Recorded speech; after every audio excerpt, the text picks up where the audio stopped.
Gracias por haberme invitado a compartir con vosotros este rato de reflexión y luego un poco de coloquio. Espero que tengamos tiempo. También os hemos dejado unas revistas y un cuestionario que, si no os importa, al final lo contestáis. Nos ayuda siempre las reflexiones, los cuestionarios, pues a incorporar nuevas ideas y a mejorar. Entonces, últimamente es difícil cuando hablo de dinero y conciencia, cada vez me resulta un poco más complicado, porque de entrada la gente está esperando que cuando hable de conciencia, dinero, como estamos en época de crisis, esperan que aportaré alguna solución mágica a la crisis actual.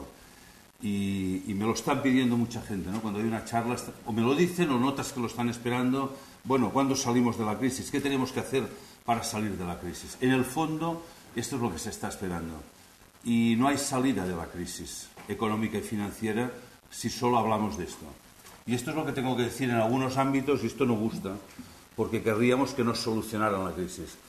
Pero no se puede solucionar esta crisis porque no es una crisis económica y financiera. Es una crisis de ética, una crisis moral, una crisis de valores, una crisis de sentido de la existencia. Vamos a la deriva como humanidad, como sociedad. No sabemos dónde vamos, hemos ido muy rápido, pero sin saber dónde íbamos, y nos hemos estrellado. Entonces, claro, resulta un poco incluso tragicómico que la gente esté preocupada por la crisis, ¿no? Porque cuando me preguntan por la crisis les digo, ¿pero de qué crisis estamos hablando? No, hombre, de la crisis económica. Ya, ¿de cuál? ¿De la que ahora nos afecta aquí hace un par de años? ¿O la que llevamos décadas que afecta a toda la humanidad y 3.000 millones de personas están en la pobreza absoluta? ¿De cuál estamos hablando? Pues claro, yo entiendo que es preocupante, ¿no? Mucha gente me dice, claro, es que cada día hay más gente que va al paro. Sí, entonces digo, pero hay 3.000 millones que les encantaría ir al paro. Y se mueren 70.000 personas de hambre cada día. ¿Por qué no hemos reaccionado antes? Entonces, además, es un tema que cuando hablas de economía, en general, a la gente no le interesa. Yo casi siempre digo, busquemos títulos imaginativos, porque si hablas de dinero, de economía, ya no digamos si hablas de banca, no viene nadie, o de banca y ética, bueno, se te ponen a reír, no va nadie, porque hemos separado la economía de la actividad cotidiana, porque la gente cree, además, que la economía es una cosa muy complicada. Y no lo es. Bueno, sí que lo es, pero sobre todo nos lo parece en la forma que se ha presentado la economía hasta ahora. Y no nos damos cuenta que economía, en el fondo, es hablar de seres humanos, de hablar de la vida, hablar de lo que nos relaciona. Y lo hemos basado todo en matemáticas. Y casi todo lo que se habla de economía, todos los premios Nobel de economía, hacen grandes teorías matemáticas, grandes ecuaciones, grandes propósitos de esto, del otro, predicen o quieren predecir cómo nos vamos a comportar las personas o los consumidores, etcétera, etcétera, etcétera. Entonces, la gente paulatinamente se ha ido apartando de la vida económica. Y así nos va. Porque no podemos dejar las decisiones de la vida cotidiana en manos de otros. Este es nuestro problema. Hemos dejado demasiadas decisiones en manos de políticos, en manos de grandes empresas, en manos de no sé quién. Este es el tema, ¿no? Cuando Obama estaba en elecciones y todo el mundo esperaba a Obama, yo sentí una cierta tristeza como ser humano por la humanidad. Decir, ¿qué estamos esperando? ¿Un nuevo Salvador? ¿Obama va a arreglar los problemas? No. Fijaros que no hay líderes políticos ya. No hay líderes intelectuales. Y esto para mí está bien. Es una señal de que ahora ya nos toca a la sociedad civil tomar decisiones, nos toca implicarnos en la vida, nos toca ver qué estamos haciendo mal y empezar a cambiar las cosas nosotros. Evidentemente, cuando hablo con políticos, y también tengo la oportunidad de hacerlo, ahí no les digo lo que pienso que deberían hacer los políticos. Pero no podemos estar esperando a ver qué hará Zapatero, a ver qué hará Rajoy. Es otro tema. Tenemos una gran capacidad de decisión nosotros y no la estamos ejerciendo. El problema de la democracia, yo tengo una cierta edad y todo el mundo esperaba la democracia y tal, como la solución a los problemas, y hay gente que me dice, no me acuerdo de quién es la frase, pero la encontré interesante, que en realidad la diferencia entre la democracia y la dictadura es que en democracia, antes de obedecer, te dejan votar una vez cada 4 años. Pero por lo demás, o sea, sí votas, pero tampoco tienes la sensación de que este voto sirva para mucho. De hecho, más del 50% de la gente ya no vota. Entonces, bueno, aparte del votar, aparte de la política, como ciudadanos, ¿qué podemos hacer en este mundo? Para poder tomar decisiones hay que hacer primero una observación. Y no ver la economía y el dinero como una cosa aparte de lo demás, sino hacer una visión global de la situación del mundo. De hecho, hablamos desde hace 20 años de globalización, pero hemos hablado de globalización solo de globalizar un tipo de comercio, un tipo de economía, un tipo de circulación de bienes, solo un tipo, pero ahora yo creo que toca globalizar la conciencia. Está bien hablar de globalización, hay palabras más bonitas, pero ver el mundo como algo global, ver el mundo como un único organismo, la humanidad, la sociedad, como un organismo vivo, del cual cada uno de nosotros somos una de sus células, no es una filosofía bonita, no es un romanticismo, no es una teoría New Age, es una realidad. La Tierra es un ser vivo y nosotros somos su parte consciente. Y la diferencia entre un ser vivo, entre un organismo y un mecanismo, es que en el mecanismo el todo es la suma de las partes. En un organismo no. En un organismo cada parte está relacionada con el todo. Cada parte es el reflejo del todo. Lo que hace cada una de las células influencia en el todo. Y cada célula necesita la totalidad para existir. Y eso lo hemos perdido de vista cuando hablamos de economía. Hemos separado las convicciones, los ideales, las vivencias del proceso económico. Y repito, y así nos va. Entonces, no saldremos de esta crisis ni de muchas otras, y ahora citaré, si no hacemos esta nueva visión global. La humanidad somos un organismo global, un organismo vivo. Con el misterio de que en cada uno de nosotros se ha individualizado la conciencia. Tenemos conciencia individual, somos seres individuales. Y esto está bien, pero no podemos perder de vista que a la vez somos comunidad. ¿Cómo se resuelve el dilema individuo-comunidad? Este es el tema que tenemos que afrontar. ¿Cómo sin dejar de ser un individuo libre o con capacidad de ser libre me relaciono con los demás y me doy cuenta que necesito a los demás y los demás me necesitan? Este es el tema. Entonces, para poder entrar en un tema hay que entrar más a fondo en los problemas. Decía el tema económico, pero hay muchos misterios hoy en la vida cotidiana. Porque, y vosotros lo entenderéis bien, hemos desarrollado muchísima técnica, muchísima ciencia. Si de algo podemos presumir la humanidad es que en un siglo o en un par de siglos, especialmente en el siglo XX, hemos desarrollado una capacidad científica y técnica que nos sorprende a todos, a los propios científicos. Es decir, surgen cada día cosas que te sorprenden de la sabiduría, la capacidad del ser humano. Pero, sin embargo, deberíamos preguntarnos a quién sirve la ciencia y la técnica. Porque si realmente toda la investigación y el desarrollo estuvieran en el centro, estuviera el ser humano, y cuando hacemos algo estuviéramos pensando en el ser humano y en la humanidad, no habríamos llegado a la situación actual en el planeta, de deterioro del planeta, de enfermedad de la Tierra como ser vivo, de una situación que le llaman mal llamada de cambio climático. Es una mala expresión porque cambio climático, decimos, sí, hace más calor, hace más frío, o se está derritiendo el hielo de los casquetes polares y los pobres osos polares no encuentran hielo en donde posarse. Y estas imágenes que nos dan, como la película de Al Gore y todo esto. No, la situación es más grave. La situación es que la Tierra como ser vivo está enferma. Y como que formamos parte de esta Tierra, estamos enfermos. Y no nos damos cuenta. Entonces, la pregunta es, ¿cómo es posible que con tanto conocimiento científico y técnico hayamos llegado a esta situación? ¿Qué estamos haciendo mal? Esta es la pregunta. ¿Qué no hemos entendido? ¿Qué nos falta completar a este desarrollo científico y técnico para que realmente podamos hablar de un progreso en la humanidad? Decir esto en Occidente es más complicado porque aquí vivimos bastante bien. Y hablar de esto, la gente dice, no exageres, estamos mucho mejor que antes. Nosotros sí. No sé hasta cuándo estaremos mejor. Porque cuando se destruyen, os invito a que leáis, acaba de salir publicado el último informe del World Watch Institute del estado del mundo, cada año se publica, y el otro día empecé a leerlo, no pude, lo dejé al capítulo 3 porque es deprimente. O sea, vamos peor, cada año vamos peor. 700.000 hectáreas de bosque que se destruyen cada día, una de cada 4 especies de mamíferos desaparece. ¿Hasta cuándo lo vamos a permitir? Es decir, ¿dónde vamos a poner el límite? ¿Cómo es posible tanta ceguera? Y cuando lo miran, y se reúnen en la cumbre de Copenhague, no consiguen sacar ni un mínimo acuerdo. ¿Por qué? Porque los intereses económicos y monetarios siguen estando por encima y por delante del ser humano y de la humanidad y del bienestar común. Hoy no rige el mundo el ser humano, sino el beneficio económico. Nos hemos dejado vender por esto, estamos dominados por esto y lo permitimos. Entonces tiene que haber una llamada provocadora, dura, es decir, tenemos que reaccionar. ¿Cómo es posible? Pero claro, la pregunta yo os la hago a vosotros.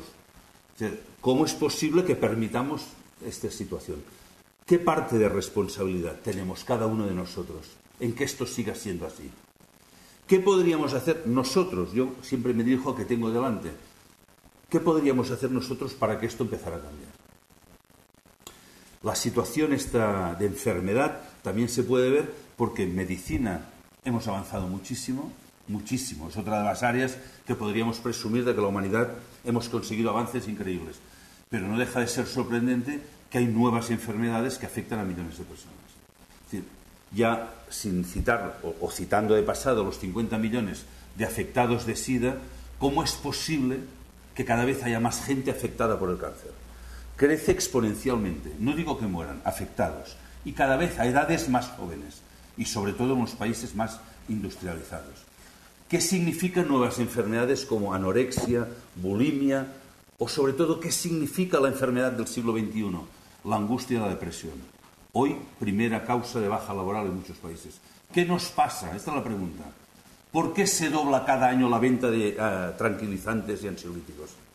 ¿Qué nos está pasando? O sea, no estamos bien. Esto lo reconoce todo el mundo. Cada vez hay más gente que se dedica a la psicología, al coaching, a un no sé qué, psicólogos, etc. Estamos mal, pero esto tampoco lo arregla. Puede paliar un poquitín. El ser humano tiene dentro de sí mismo la capacidad de la respuesta, pero como que estamos volcados siempre fuera, pues claro, estamos angustiados. No miramos dentro, que es donde hay la respuesta. En tema social, y acabo, porque si no me pasaría la noche contando contradicciones de este tipo, en el tema social también es sorprendente, porque es cierto, hoy hemos estado visitando algunas ONGs, desde los años 80 ahora, en 20 años, si algo ha salido en el mundo de manera potente, han sido los temas de ayuda humanitaria. Han surgido millones de organizaciones humanitarias en todo el mundo, en 20 años. Y cada una tiene decenas o cientos de personas. O sea, hay millones de personas dedicadas al tema social, preocupados por los demás. Esto está bien. Sin embargo, hoy en el mundo existen casi 50 guerras, 50 conflictos armados. Muchísimo más duros, crueles y cruentos que Afganistán. No sé por qué motivo en televisión solo se habla de la guerra de Afganistán, un poco el problema de Irán, pero ¿por qué no se habla de los conflictos reales que hay en el mundo? ¿Por qué no se está contando en portadas de los periódicos que en África en los últimos 5 años han muerto 5 millones de personas en guerras? ¿Cómo es posible, si hay tanta gente sensibilizada, que tengamos tantas guerras y que no se puedan parar las guerras? ¿Por qué no se pueden parar las guerras en el mundo? Esta es la pregunta. Pues claro, hablamos de crisis aquí, pero es que mirar el estado del mundo, el tema de guerras, el tema de gente muerta, mutilada, la pobreza que esto genera, ¿qué tiene que ver con nosotros y con nuestra economía todo esto? Este es el tema. ¿Y cómo es posible que si somos tan sensibles al tema social y tan humanitario, tengamos estos problemas? Y esta pregunta ya se la deberían hacer también las Naciones Unidas, porque sabéis que cuando salieron los objetivos del milenio, en el año 2000, objetivos del milenio, supongo que los conocéis y si no os invito a que lo miréis, salieron de una declaración del Estado del Mundo en el año 2000.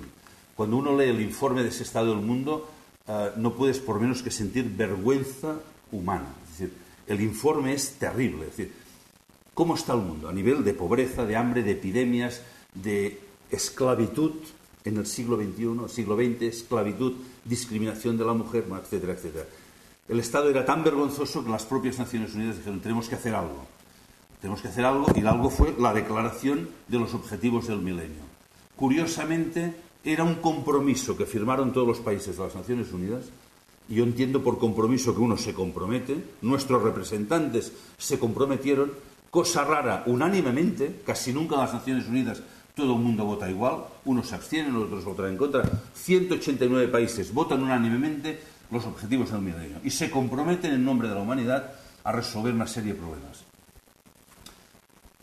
Objetivos modestos, porque se proponían como objetivo en 15 años, el primer punto, por ejemplo, decía, vamos a reducir el hambre y la pobreza a la mitad. Esto ya en sí mismo es vergonzoso. Hoy hablábamos esta mañana, estábamos con Federico Mayor Zaragoza, que él era presidente de la UNESCO, decía, hombre, no puedes decir esto, tienes que decir, vamos a reducir el hambre y la pobreza a 0. Este tiene que ser el objetivo. No a la mitad. Como objetivo, no tires tan bajo. Voy a acabar con el hambre. Pero bueno, es igual. Fueron objetivos modestos, vamos a reducirlo a la mitad. El año 2000 era un periodo de 15 años. Del 2000 al 2015 teníamos que conseguir esto. Cada año las Naciones Unidas emiten un informe, el Global Monitoring Reporting, que llaman ellos, diciendo cómo van los objetivos del milenio. Cada año van peor. Cada año van peor. Pero es que además, cada año destinamos más dinero a ayuda humanitaria para solucionar el problema. Cada año se destinan más miles de millones de dólares en ayuda humanitaria. Cada año estamos peor. Aquí hay un misterio. ¿Qué pasa? ¿Qué estamos haciendo mal? ¿Qué deberíamos hacer? Esta es la pregunta. ¿Cuál es la causa de todos estos problemas, de todas estas contradicciones que os estoy diciendo? ¿Qué hay en el fondo? O sea, ¿qué es lo que no sabemos ver? Y lo que no sabemos ver es que en la sociedad, en el último siglo, en los últimos 2 siglos, hemos apartado al ser humano de la vida. El ser humano ya no pinta nada. Ya no pintamos nada. Pero ya no pintamos nada ya incluso como concepto de ser humano. Y es un tema que yo siempre lo cito un poco provocadoramente, porque es un tema un poco así candente, que está enseñando impunemente, tranquilamente en las escuelas, en la sociedad, de que el ser humano es un animal. Este es el modelo. El hombre es un animal. En el final de una línea evolutiva se nos hace una concesión y se dice, hombre, es un animal racional. Se nos hace esta concesión, ¿verdad? Un animal a veces inteligente. Un animal superior, dicen algunos. Pero en el fondo animal. No hace muchas semanas salía un artículo, no sé qué periódico, decía que han hecho el estudio genético y entre un hombre y un chimpancé, no te creas, cambia algún gene, muy poca cosa, somos más o menos lo mismo. Pues, ¿qué quieres que te diga? A mí no me gusta que me digan esto. Entiendo que hay gentes que viendo según qué personas digan hay muy poca diferencia entre el hombre y el animal. Lo puedo entender porque hay comportamientos que te invitan a pensarlo así. Pero esta para mí es la base del problema. Porque estamos tomando del ser humano la parte animal. Evidentemente que tenemos una parte animal. Una parte que tiene necesidades, que tiene instintos, que tiene miedo. Sobre todo miedo porque hemos inoculado el miedo en esta sociedad. Y el miedo nos ha paralizado, sobre todo a la parte superior del ser humano, y nos estamos comportando como animales, y perdonadme la expresión, solo es para provocar, como animales que luchamos entre nosotros para sobrevivir en esta nueva selva llamada civilización o ciudad. Y aquí sobreviven o los más fuertes o los que se adaptan mejor. Que al fin y al cabo esto es lo que más o menos dice la teoría de la evolución. Que ahí evolucionan y sobreviven los fuertes o los que se adaptan. Y los otros, pues mira, es lo que hay. Y lo hemos aceptado. Y yo me niego a aceptar esto porque además es falso. Repito, el hombre no es un animal. El hombre tiene grandes diferencias con el animal. Primera, cada ser humano es diferente, si le dejan. El animal no. Los animales, cada especie es igual. Y cuando has estudiado un animal de la especie, ya sabes cómo es ese animal. Tú estudias al león y dices, mira, los leones se comportan así. Estudias a un ser humano y el de al lado no tienes ni idea de cómo es. Digo si nos dejan porque todo tiende en este momento, la tendencia es a la uniformidad, al uniformismo, al pensamiento único, a una educación muy uniforme, a unos planes de educación, no a promover la diferencia, la creatividad en el ser humano, sino la uniformidad. Y este es un problema, porque esto animaliza al ser humano. Y no permite que la parte mejor de nosotros, que es la libertad y la creatividad, salga adelante. Si no estropeáramos los niños en el proceso de la infancia y la juventud con una educación excesivamente uniformada, cada nueva generación trae nuevas capacidades que probablemente nos podrían ayudar a la anterior a solventar los problemas que tenemos. Pero a pesar de que nos va mal, nos empeñamos en enseñar lo mismo que hacíamos nosotros, aunque no nos funcionara. Este es uno de los problemas que hoy no tocaré, porque hoy no vamos a hablar de educación. Pero está en el fondo y tiene que ver con la imagen del ser humano. Vamos perpetuando el modelo. Los niños que aprendan lo que enseñamos, que lo estudien y que lo repitan en el examen. Y esto no es lo importante. Vamos a educar, que educar viene del latín de educere, que significa conducir, sacar afuera lo que tienes dentro. Vamos a que sean ellos mismos. Esto es lo que tenemos que hacer. Porque cada uno de nosotros es diferente y esta es nuestra riqueza y nuestra grandeza. Y esto lo estamos perdiendo de vista. Y la segunda, la citaba ahora, es la libertad. No se trata de discutir, ¿el hombre es libre, no es libre? Esto es una discusión bizantina. El hombre puede ser libre. Los seres humanos podemos decidir qué queremos hacer de nuestra vida. Y decidís un día venir a una conferencia, y otro día vais a un concierto, y otro día vais al cine, y un día vais a pintar un cuadro, y el otro componer música, y un día, maravillas de la vida, vamos a hacer una poesía. ¿Qué tiene que ver todo esto, esta capacidad artística y creadora del ser humano, con el tema de la teoría de la evolución, de la adaptación al medio, de la lucha por la supervivencia? No solo luchamos por sobrevivir, no solo vivimos de necesidades y de miedos y de instintos, podemos decidir cosas nuevas creadoras. No tiene nada que ver la poesía, cuando alguien me habla de la teoría de la evolución, la adaptación al medio. ¿Qué tiene que ver la poesía con la adaptación al medio? Y la poesía está en la cumbre de la evolución. Solo en la cumbre de la evolución el ser humano es capaz de escribir poesía. Y digo poesía por decir algún ejemplo. Por tanto, si queremos cambiar la sociedad, tenemos que crear una sociedad, una nueva cultura, basada en el ser humano superior, creador, capaz de ser libre, capaz de no vivir del miedo de que el otro es un enemigo y tengo que luchar con él, sino de descubrir quién soy, qué capacidades tengo y, sobre todo, qué puedo aportar a la humanidad. Cuando yo era pequeño, a mí me decían, me educaban, en una época que se educaba en valores, no digo que ahora no se haga, pero bueno, y me decían, tienes que estudiar porque el día de mañana tienes que ser un hombre de provecho. Esto se decía antes. Y de provecho significa que puedas aportar algo al mundo. Y ahora se dice, tienes que estudiar porque el día de mañana, como no tengas una o dos carreras y 2 idiomas y 3 másters, no vas a encontrar un buen trabajo y no te ganarás bien la vida. Ya preparamos porque la vida va a ser un combate. Esto está muy mal, está muy complicado, hay mucha competencia. Y a los jóvenes les decimos que tienen que estudiar para tener una carrera, para ganarse la vida. Y esto a un joven tenéis que entender que nunca le va a motivar. Entonces, claro, dice, hostia, ¿pero qué pasa? Que el jueves hay el botellón y las pastillas, ¿y por qué se drogan? Es normal, yo probablemente también lo haría, porque no hay nada en lo que les mostramos que les atraiga, no hay nada que tenga que ver con lo que ellos llevan dentro como inquietud. Yo ahora tengo la oportunidad de dar charlas en institutos y universidades a gente joven y están llenos de inquietudes y motivaciones, pero han perdido la confianza. Están ya desmotivados porque lo que ven fuera no les interesa. Algunos se drogan y huyen y a velocidad o lo que sea y tal, y otros, pues mira, intentan adaptarse, sacarán esa carrera que les han dicho en casa, quizá encontrarán un trabajo, se ganarán la vida o menos, pero no serán felices. Porque luego, por eso estos serán los que luego van a consumir esto y lo otro, porque esto no llena la necesidad del ser humano. Por eso os decía, es un cambio de cultura que toca ahora, o un cambio de paradigma, que dicen algunos que parece una palabra más bonita. Llamadle como queráis.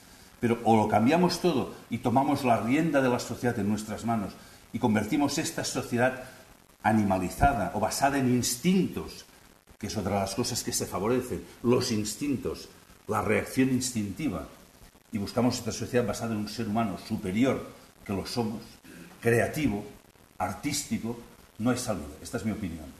Entonces, ¿cómo se hace esto y cómo se lleva al terreno de la economía? Tomando conciencia. O sea, uno solo cambia cuando hace un trabajo interior de toma de conciencia y dice, yo esto lo voy a cambiar. Porque no puedes cambiar el mundo, no puedes cambiar la política, ni tienes derecho. No tenemos derecho a exigir a los demás que cambien. Uno solo puede decir, me voy a cambiar a mí mismo. Solo cuando te has cambiado a ti mismo, empiezas a ver, no que puedes exigir a los demás, sino empiezas a ver que empiezas a influenciar a los demás. Yo me encuentro muchas veces cuando doy charlas y hablamos de banca ética, la típica pregunta que me hace todo el mundo, y me dicen, bueno, pero ¿una banca puede ser ética? ¿Una banca es ética? Y se me ponen a reír. Y yo siempre contesto, digo, vamos a ver, antes de que te conteste, ¿tú eres ético? Cuando alguien me pregunta si una banca puede ser ética, digo, ¿tú eres ético? Porque si tú no eres ético, ¿con qué derecho me preguntas o me exiges o dudas de que yo lo puedo ser? ¿Con qué derecho vamos a exigir a un político que no sea corrupto? ¿Con qué derecho? Este es el tema. Lo que pasa es que no es cómodo decir a la gente, el que tiene que cambiar eres tú. Entonces, lo que pasa es que yo tengo una edad que pues ya me puedo permitir el lujo de provocar a la gente, decir, la culpa de lo que está pasando, borro culpa, que tiene un carácter muy así. La responsabilidad de lo que está pasando es nuestra. Nosotros nos tenemos que cambiar. Y cuando nosotros cambiemos, nuestro entorno empezará a cambiar. Y para hacerlo, decía, una toma de conciencia, repaso del examen de conciencia que decían antes. ¿Qué estamos haciendo nosotros en ese mundo económico y social que nos rodea? ¿Cómo estamos actuando? No cómo creemos que actuamos, porque cada uno tiene una imagen de sí mismo que, bueno, tú te puedes imaginar que tú eres así o eres así, y hay gente que dice, no, hombre, yo tengo unos ideales y además yo hago esto y soy socio de una ONG, pero ¿tú cómo estás actuando en el mundo? Esta es la pregunta. Y para hacerlo hay que hacer este repaso de conciencia de cómo estamos actuando en la economía. Y definir ya de entrada economía, no como decía antes, como una cosa de matemáticas y tal, sino como un proceso vivo. Los seres humanos, para vivir en la Tierra, tenemos que trabajar y transformar la Tierra. Y además, nos tenemos que relacionar entre nosotros. Es ineludible. Nos necesitamos. Nadie en economía es autosuficiente. Bueno, hay gente que sí, que se va a un pueblo y tiene un huerto y 2 cabras, y bueno, pero esto no es el tema. Todos nos necesitamos. Ya desde la revolución industrial, que empieza al principio de división del trabajo, esto ha permitido el desarrollo, la división del trabajo ha permitido el desarrollo de la humanidad pero también ha hecho ver que cada uno depende de los demás. Por tanto, economía es solo esto, repito, relación entre seres humanos, nuestro trabajo y el planeta Tierra que nos da el soporte material. Entonces vamos a ver cómo actuamos sobre estos tres ámbitos. Entonces, hablar de economía básicamente es hablar de dinero, porque el dinero, y esto es bueno recordarlo, nació precisamente para esto, para que nos pudiéramos relacionar mejor. Cuando existía el trueque, lo digo porque ahora hay gente que reivindica otra vez el trueque, pues vamos a vivir en una ecoaldea fuera de la ciudad, no tendremos dinero, porque el dinero es lo malo, es el problema del mundo, y nos vamos a relacionar entre nosotros haciendo trueque y sin dinero. Yo me encuentro gente que me lo dice esto. Y dice, ¿qué piensas? Digo, pienso que no vais a durar ni 6 meses. Porque el problema no es el dinero, el problema eres tú. Y ya puedes ir donde quieras, ecoaldea o no ecoaldea, que al cabo de 6 meses, si hay una comunidad, hay conflicto. Porque el problema es cómo relacionas la individualidad, que es egoísta, con la comunidad que requiere una cierta generosidad. Este es el problema. Da igual que hagas trueque, que hagas lo que quieras. Entonces, el dinero nació, curiosamente, en los templos, porque se consideraba que era algo sagrado. La relación entre seres humanos es una cosa sagrada, y lo hemos perdido de vista. La hemos cosificado, la hemos materializado. Habría que recuperar esta visión trascendente, espiritual, si queréis, de la existencia. El ser humano es algo trascendente, aunque ahora también se niega. Y nada, somos una colección de células, surge por azar y cuando te mueres ahí se ha acabado. Hombre, si esa es la visión, realmente dejemos ya la conferencia, nos vamos a tomar unas cervezas y mira, que cada uno lo pase mejor que pueda. Pero ¿y si no solo es eso? ¿Y si realmente el sentimiento interno que tenemos todos de trascendencia, de un valor intrínseco, es así? Entonces vamos a profundizarlo, a ver qué encontramos en estas ideas. Entonces, hablando de dinero, la primera reflexión es ¿qué hacemos con el dinero? Cada uno de nosotros. Y durante toda nuestra vida al dinero le damos 3 usos básicos. Casi todos lo hacemos durante toda la vida. Lo utilizamos para comprar, esto es lo más habitual. Una parte del dinero no la gastamos siempre, la apartamos de circulación para futuras necesidades, es el ahorro. Y a veces incluso algunas veces, somos capaces de desprendernos de algo y darlo para los demás, que es lo que llamamos donación. La compra, el ahorro y la donación es el uso que damos al dinero. Pero lo hacemos tan instintivamente, lo hacemos tan rutinariamente, de forma tan rápida, que no paramos a mirar las consecuencias que esto tiene en el mundo. Uno de los factores que han contribuido a esta bajada de conciencia es que el dinero se ha vuelto electrónico. Ya sabéis que antes hablábamos de trueque, luego nació el dinero en forma de monedas, papel, pero hoy el dinero en el mundo, me han dicho que es más del 95% del dinero del mundo que se mueve cada día, es electrónico. O sea, es o a través de ordenador o de tarjeta de crédito, o incluso de teléfono móvil. Esto no es malo en sí mismo. Esto está bien porque te permite que cualquiera de nosotros en este momento se puede relacionar con cualquier persona del mundo. Ahora podríamos entrar aquí y comprar algo de no sé cualquier país, poner el número de la tarjeta de crédito y en unos días te lo envían a casa. Está bien. O sea, la globalización de la información informática permite tener esa conciencia global de organismo que decía antes.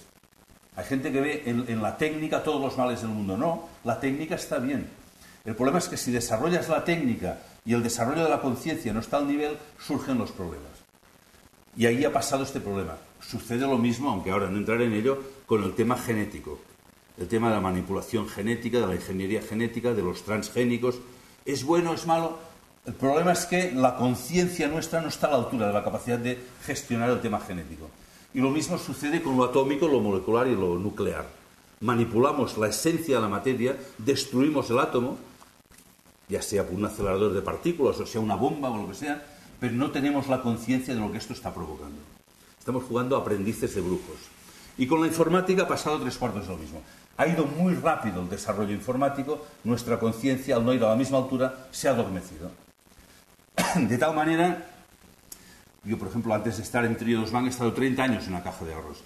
Y he visto un fenómeno muy curioso, increciendo, o cada vez más, que cada vez más personas cuando llega a final de mes no tienen idea de cuánto dinero han gastado con su tarjeta de crédito. No saben ni cuánto han gastado ni en qué. Esto es un fenómeno muy curioso. Y si hiciéramos la prueba aquí, sería sorprendente. A veces lo he hecho en alguna sala y la gente que se atreve a reconocerlo, reconocen que es esto. Al final de mes, cuando te llega el extracto de la tarjeta y te han cobrado una cantidad, te sorprendes. Dices, hostia, ¿yo he gastado esto? Incluso muchas veces la gente me venía a protestar en la caja. Decía, Joan, te has equivocado, me has cobrado aquí 1.500 euros. Yo no he gastado esto. Y como que ya no discuto nunca, les decían, seguro que me he equivocado, vamos a revisarlo, no te preocupes que te lo arreglaré enseguida, ¿verdad? Y cuando empiezas a repasar te surge toda una serie de cosas que tú no sabías que habías hecho. Lo digo porque ha sido uno de los factores que bajáramos la conciencia con el dinero.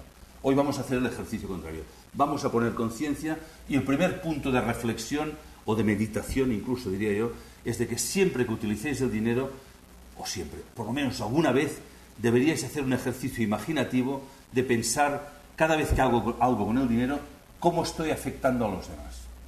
Entonces, por ejemplo, cuando vais a comprar, os propongo, si queréis, que os hagáis 3 reflexiones. ¿Qué vais a comprar? ¿Qué estáis comprando? ¿Por qué lo compráis? ¿Y a quién o dónde lo estáis comprando? Son 3 reflexiones que si uno tiene tiempo, paciencia y coraje de entrar a fondo en estas preguntas, te dan mucha información de lo que estás haciendo en el mundo. Porque ante la primera pregunta de qué compro, ¿os planteáis alguna vez cuando vais a comprar? Hay gente que sí, pero ¿os planteáis si cuando compráis algo, si esto se ha hecho siguiendo criterios ecológicos que respeten el medio ambiente? Antes hablaba de que este informe decía que se destruyen cada día 700.000 hectáreas de bosque, 800.000, no me acuerdo, de bosque en el mundo cada día que no se recuperan, se destruyen. Nosotros cuando utilizamos madera nos preguntamos si esta madera se ha hecho siguiendo estos criterios de destrucción o criterios alternativos que los hay, de madera certificada que se hace siguiendo unos criterios de respeto a los bosques, de que tú cortas pero vuelves a plantar, de que no utilizas productos químicos que lo destruyen, etcétera, etcétera. Porque si no, cada vez que utilizamos y compramos madera no ecológica, contribuimos a la destrucción del planeta. Y muchísimo más, por ejemplo, cuando compramos productos alimenticios no ecológicos. Hoy, en el mundo, cuando hablamos de cambio climático, debería decirse, informar a la gente de que el 60% del cambio climático viene de la agricultura. Esto es un tema que a mí me sorprendió, lo descubrí hace 4 años, no lo sabía, y eso que leía cosas de ecología y tal, pero no se está diciendo, supongo que también porque hay otros intereses, la verdad no interesa. Siempre que quieres entrar directo a la verdad, se confronta con problemas económicos, y esto es molesto para mucha gente, pero si no entramos en la verdad no hay solución. El 60% del cambio climático viene de la agricultura. Una agricultura que le podríamos llamar intensiva o agresiva, o que ha perdido la noción del lugar y de la estación del año. Compramos cosas que no sabemos de dónde vienen, ni cómo se han hecho, ni tenemos ni idea de si aquello toca. Por ejemplo, en el libro pongo una anécdota un poco así simpática, de que ahora se ha puesto de moda, al menos en Barcelona, cuando llega Navidad, comprar cerezas. La gente quiere cerezas por Navidad. Claro, tenemos caprichos. De hecho, había un anuncio en televisión hace unos años que marcaba el comienzo de una época, ¿no? Que decía, lo veo, lo quiero, lo tengo. Y los anuncios apelan a esto. Tú te lo mereces, ¿por qué no? Si tú además vas muy cansado y tú seguro que apelarán a alguna parte de tu subconsciente, pues sí, señor. Pues no, señor, no toca comer cerezas en Navidad. No toca, porque ¿sabéis de dónde vienen las cerezas en Navidad? Vienen de Chile o de Sudáfrica o de Nueva Zelanda o de no sé dónde. Digo cerezas por poner un ejemplo. Cualquier cosa. Iros a una gran superficie, ir a la zona de verduras y frutas y mirar de dónde vienen. No es normal. No es normal que regiones que tienen excedentes de frutas, que las tienen que tener, estén importando frutas exactamente igual. El otro día estaba en Canarias. Canarias importa... Bueno, Canarias hay cosas más fuertes. Canarias envía los plátanos a Inglaterra, allí se empaquetan y vuelven a Canarias empaquetados. Es decir, estamos haciendo cosas horribles. Es decir, pero ¿quién paga? Esta es la pregunta. ¿Quién paga el coste de contaminación del problema de miles de barcos, camiones y aviones arriba y abajo transportando productos porque a nosotros se nos antoja o, como dicen algunos, porque son más baratos? Luego veremos el tema de lo más barato que significa. Somos corresponsables. Cuando uno va a comprar y compra lo que se le antoja, eres corresponsable de la destrucción del planeta. Porque solo hay una opción en este momento, es consumir ecológico. Por temas de salud. Hay un documental que corre, bueno, hay algún cine que lo está pasando, pero también está en internet, que llama Nuestros hijos nos acusarán. Las enfermedades que están saliendo actualmente en los niños, no solo alergias, claro, todo el mundo tiene alergia. Yo cuando era pequeño no existían las alergias. Ahora hay alergias de todo. Pero hay nuevas enfermedades con los niños que no saben de dónde vienen. Estamos dando porquería. ¿Pero por qué lo permitimos? Esta Esta es la reflexión. Entonces, cuando uno no consume ecológico, aparte de destruir la salud, está destruyendo el planeta y agrediendo a los derechos humanos de los demás, porque estamos agrediendo el planeta de todos. Por tanto, ¿qué compras? Y os hago una primera propuesta de cambio personal. Os propongo que compréis productos ecológicos. Esta es una toma de responsabilidad que puede hacer cualquiera. Y esto cambia el mundo. Y no me sirve la excusa cuando digo, bueno, pues que aunque lo haga yo no serviría de nada. Sí que sirve. De momento tú ya eres coherente. Y cuando uno cambia, cambia su entorno. No, uno no puede basar su ética y su responsabilidad en que lo hagan los demás. Esto no vale. Si quieres cambiar el mundo, evidentemente. La segunda pregunta que os decía, ¿por qué compras? Esta es más dura de pregunta. Porque si la pregunta ¿qué compro? Me informa de qué estoy haciendo con el planeta, el por qué compro me informa de mí mismo, y esto es más duro. Es más duro porque ahí sí que a veces no tenemos respuesta. ¿Por qué estamos comprando todo lo que estamos comprando? ¿Por qué tenemos esta tendencia compulsiva a comprar? ¿Por qué hemos basado la sociedad, la cultura de Occidente en el consumo? Hemos basado la cultura occidental en el consumo. Y tenemos verbos que significan, en España hay un verbo, que es ir de compras. Es un verbo que va junto, ir de compras, que significa que tú vas a comprar y no sabes lo que vas a comprar. Vas a mirar. Ir de compras significa que vas mirando las tiendas o las estanterías del supermercado a ver qué encuentro. Va casi siempre junto. Ir de compras es equivalente a ver qué encuentro. Lo cual significa que no necesitas nada. Lo importante es ver que lo que necesitas es comprar. Esto es lo que hay que ver. La pregunta que uno debería hacerse es, ¿qué necesito? ¿Por qué voy a comprar? ¿Qué me hace falta? Y cuando alguien dice que estoy exagerando, apelo a los 30 años de experiencia en una caja de ahorros. Un director de una caja de ahorros es como un confesor, lo sabes todo de la gente, entre lo que te cuentan y lo que ves en la cuenta, pues lo sabes todo. Y examinar una cuenta corriente o un extracto de tarjeta de crédito es algo sorprendente, es digno de estudio psicológico. Y cuando alguien me dice que no llega a final de mes o que compra lo esencial, digo, no digas lo que tú crees, o sea, haz un estudio objetivo de tu vida, coge el extracto de la cuenta o de la tarjeta de los últimos 3 meses y mira a qué has dedicado tu dinero. Y os podría contar anécdotas, es decir, es sorprendente qué compramos. Esto también da información cada uno, pues donde tiene su punto débil y tal, ¿no? Pero compramos muchas cosas superfluas, que ya desde el mismo momento que las has comprado ya no las vas a utilizar, que el deseo de la compra, una vez realizado, ya vuelves a estar igual, no te satisface el vacío, porque el vacío que tienes es interior. Ya puedes comprar todo Corte Inglés y el Carrefour, que seguirás estando vacío, porque lo que tendríamos que hacer, y tiene que ver con el cambio de cultura y con la crisis económica, aunque no lo parezca, es parar, crear espacios de silencio y mirar en el interior, porque lo importante es descubrir quién eres y qué estás haciendo aquí. Y esto, como no hagas un tiempo de espiritualidad, de silencio, de búsqueda interior, no hay salida. Y esto, ahí estamos anémicos. Uno se alimenta físicamente, comemos porque necesitamos comer, necesitamos también alimento, diría yo, emocional, necesitamos cariño, necesitamos amor, darlo y recibirlo, y ahí pues también más o menos cada uno se apaña como puede, pero también necesitamos alimento espiritual o cultural, me da igual la palabra que queráis utilizar, y ahí estamos anémicos, anoréxicos completamente. Ahí no dedicamos casi tiempo. Y cuando alguien dices, tú dedicas un tiempo al silencio, a la meditación, si no tengo tiempo, pues deja otra cosa. ¿Qué es lo más importante para ti, sino tú mismo? Y esto tiene que ver con el exceso de consumo y destrucción del planeta, porque va todo relacionado. Y si no dedicas un tiempo a tu parte interior, y me refiero a la parte superior, tu comportamiento será animal, es decir, instintivo, fácilmente manipulable. Por eso todo llama al consumo, porque una sociedad consumista es fácilmente manipulable. Hoy hacíamos una broma en un grupo, una reunión, de que hemos recuperado el panem et circenses de los romanos en el circo, simplemente que ahora no es panem et circenses, ahora es la pizza y el partido de fútbol del Barça o del Madrid. Pero es más o menos lo mismo. Cuando yo era joven decían, esto es Franco y la dictadura que nos quiere manipular la voluntad con el fútbol.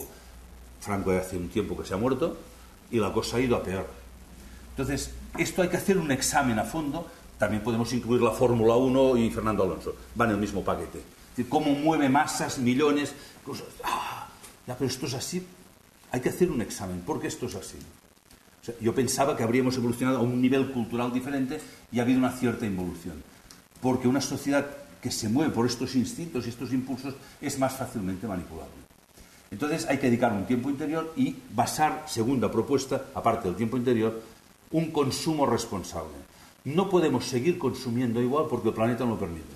Y cuando oigo comentarios de políticos y economistas, dicen, bueno, a ver qué hacemos para recuperar la producción y el consumo, volver a crecer como antes. No podemos crecer como antes. No en consumo material. No podemos, porque el planeta no lo permite. Ya no lo permitía antes, cuando solo era Occidente, América y Europa que consumíamos.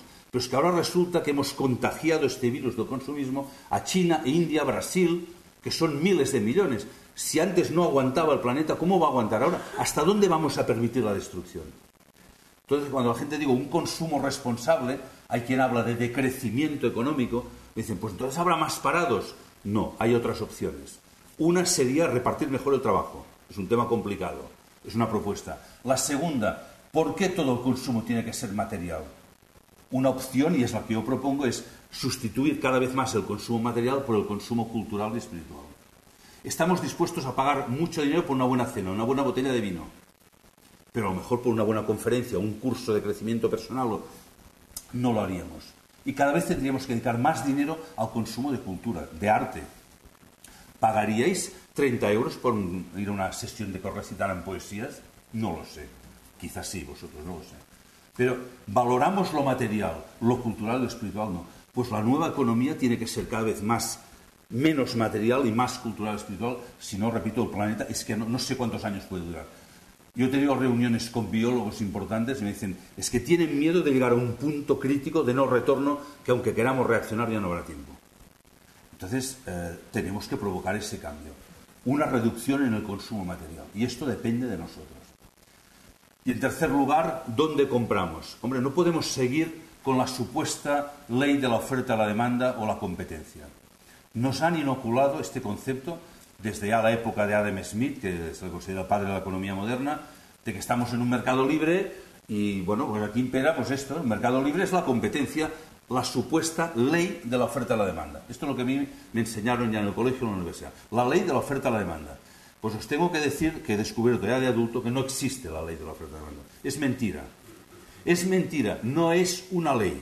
Es que claro, cuando utilizas las palabras van quedando en el subconsciente colectivo. ¿Qué significa ley? Ley significa que solo puede ser así. Es una ley y no es verdad. Solo hay leyes en la naturaleza. Ley significa que solo puede ser de esa manera. Y las relaciones entre los seres humanos pueden ser de muchas maneras. Una puede ser de la ley, supuesta ley de la competencia, de la oferta y la demanda, es el modelo que ahora impera y que nos ha llevado a esta situación. El otro modelo es conciencia y responsabilidad. Es una opción. En vez de basarme en decir, yo voy a mirar lo mío y tú mira lo tuyo y que cada cual se espabile por lo suyo, que es lo que programa la economía moderna, que cada cual busque su beneficio personal máximo, que el mercado ya lo regulará. Esto se sigue enseñando en la universidad así. Sé egoísta, que el mundo irá mejor. Bueno, en la universidad no lo dicen así porque sería demasiado claro. Dicen, hay que maximizar los beneficios y minimizar los costes. Es decir, tú mira lo tuyo, los demás que se espabilen. Que supuestamente el mercado lo regulará. Primero, el mercado no regula. Llevamos 3 siglos de mercado y vemos que no regula nada, que cada vez está más desequilibrado. Segunda, es una perversión moral decirle a la gente, sobre todo cuando es joven, decir, tú preocúpate de lo tuyo, que el mercado ya regulará. Porque no es verdad. O sea, tú preocúpate de que tus actos, a ver cómo influencian a los demás. Porque el responsable de tus actos eres tú, no es el mercado. Y esto hay que decirlo. Hay que volver a la responsabilidad individual. Cada uno de nosotros es el responsable de lo que hace en el mundo. No puedes apelar al mercado, porque luego pasa lo que pasa. Ni puedes apelar al miedo, decir, tú procura por ti el día de mañana, si no... Señor, tú procura ver qué puedes hacer por los demás. Este es el cambio de paradigma. Procura no cuáles son tus necesidades, sino descubre cuáles son tus capacidades e intenta aportarlas al mundo, porque el mundo las necesita. Y ten confianza que lo que tú necesitas ya lo recibirás. Y así habría que educar a los jóvenes. En vez de decir que tienen que estudiar para el día de mañana, decir, oye, tú preocúpate de ser una persona de provecho, descubre qué puedes hacer en el mundo y aporta esto al mundo porque esto te hará feliz. ¿Cuánta gente es infeliz en el trabajo? ¿Por qué la gente cuando acaba de trabajar tiene que ir a hacer deporte, a hacer no sé qué, a divertirse? Porque en el trabajo es infeliz. Y el trabajo tendría que ser lo que haces, tú es lo que dejas en el mundo cuando te mueres. Ha sido tu trabajo. El trabajo tendría que ser la realización personal. Yo aporto esto al mundo. El trabajo no tendría que ser aquello con lo que me gano la vida. También. Pero tendría que ser lo que yo hago como ser humano. Todo esto se ha perdido, este concepto. Pero si esto se pierde de joven ya de adulto, ¿qué quieres ir a arreglar? y hay que tener el coraje de recuperarlo. Tenemos miedo a recuperar aquello que creemos. Porque es que los demás no lo harán, es que me da igual. Cada uno tiene que pensar que el mundo depende de él y tienes que actuar en base a lo que tú crees. Y hay que cambiar este paradigma. Y hay que cambiar el tema de la competencia, la ley de la oferta y la demanda, porque si no, si solo compramos lo que es más barato, esta botella de agua aquí vale 1 euro y allí vale 80 céntimos, pues compro allí, claro, pero ¿qué hay detrás de la competencia? ¿Por qué allí la pueden vender a 80 céntimos? ¿Por qué hay paquetes de café que vienen que son mucho más baratos que otros? Nos teníamos que preguntar al final de la cadena de producción qué está pasando en Colombia, por poner un ejemplo, en los que están produciendo café en los cafetales.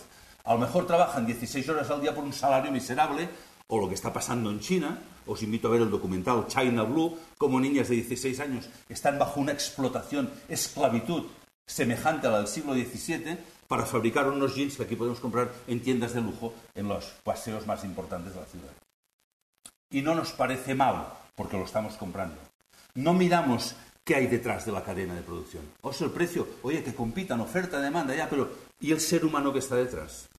Porque cuando haces esto, luego sabes qué pasará, que vuestros hijos, que les habéis dicho que estudien mucho para el día de mañana, para la carrera y todo esto, os dirán, mira, tengo 2 carreras, 3 másters, 5 idiomas y no encuentro ningún trabajo que me paguen más de 1.000 euros. Y así no puedo vivir. Lo hemos provocado entre todos. Claro, es que está todo muy mal. Lo hemos hecho mal nosotros. Hemos querido vivir de la especulación.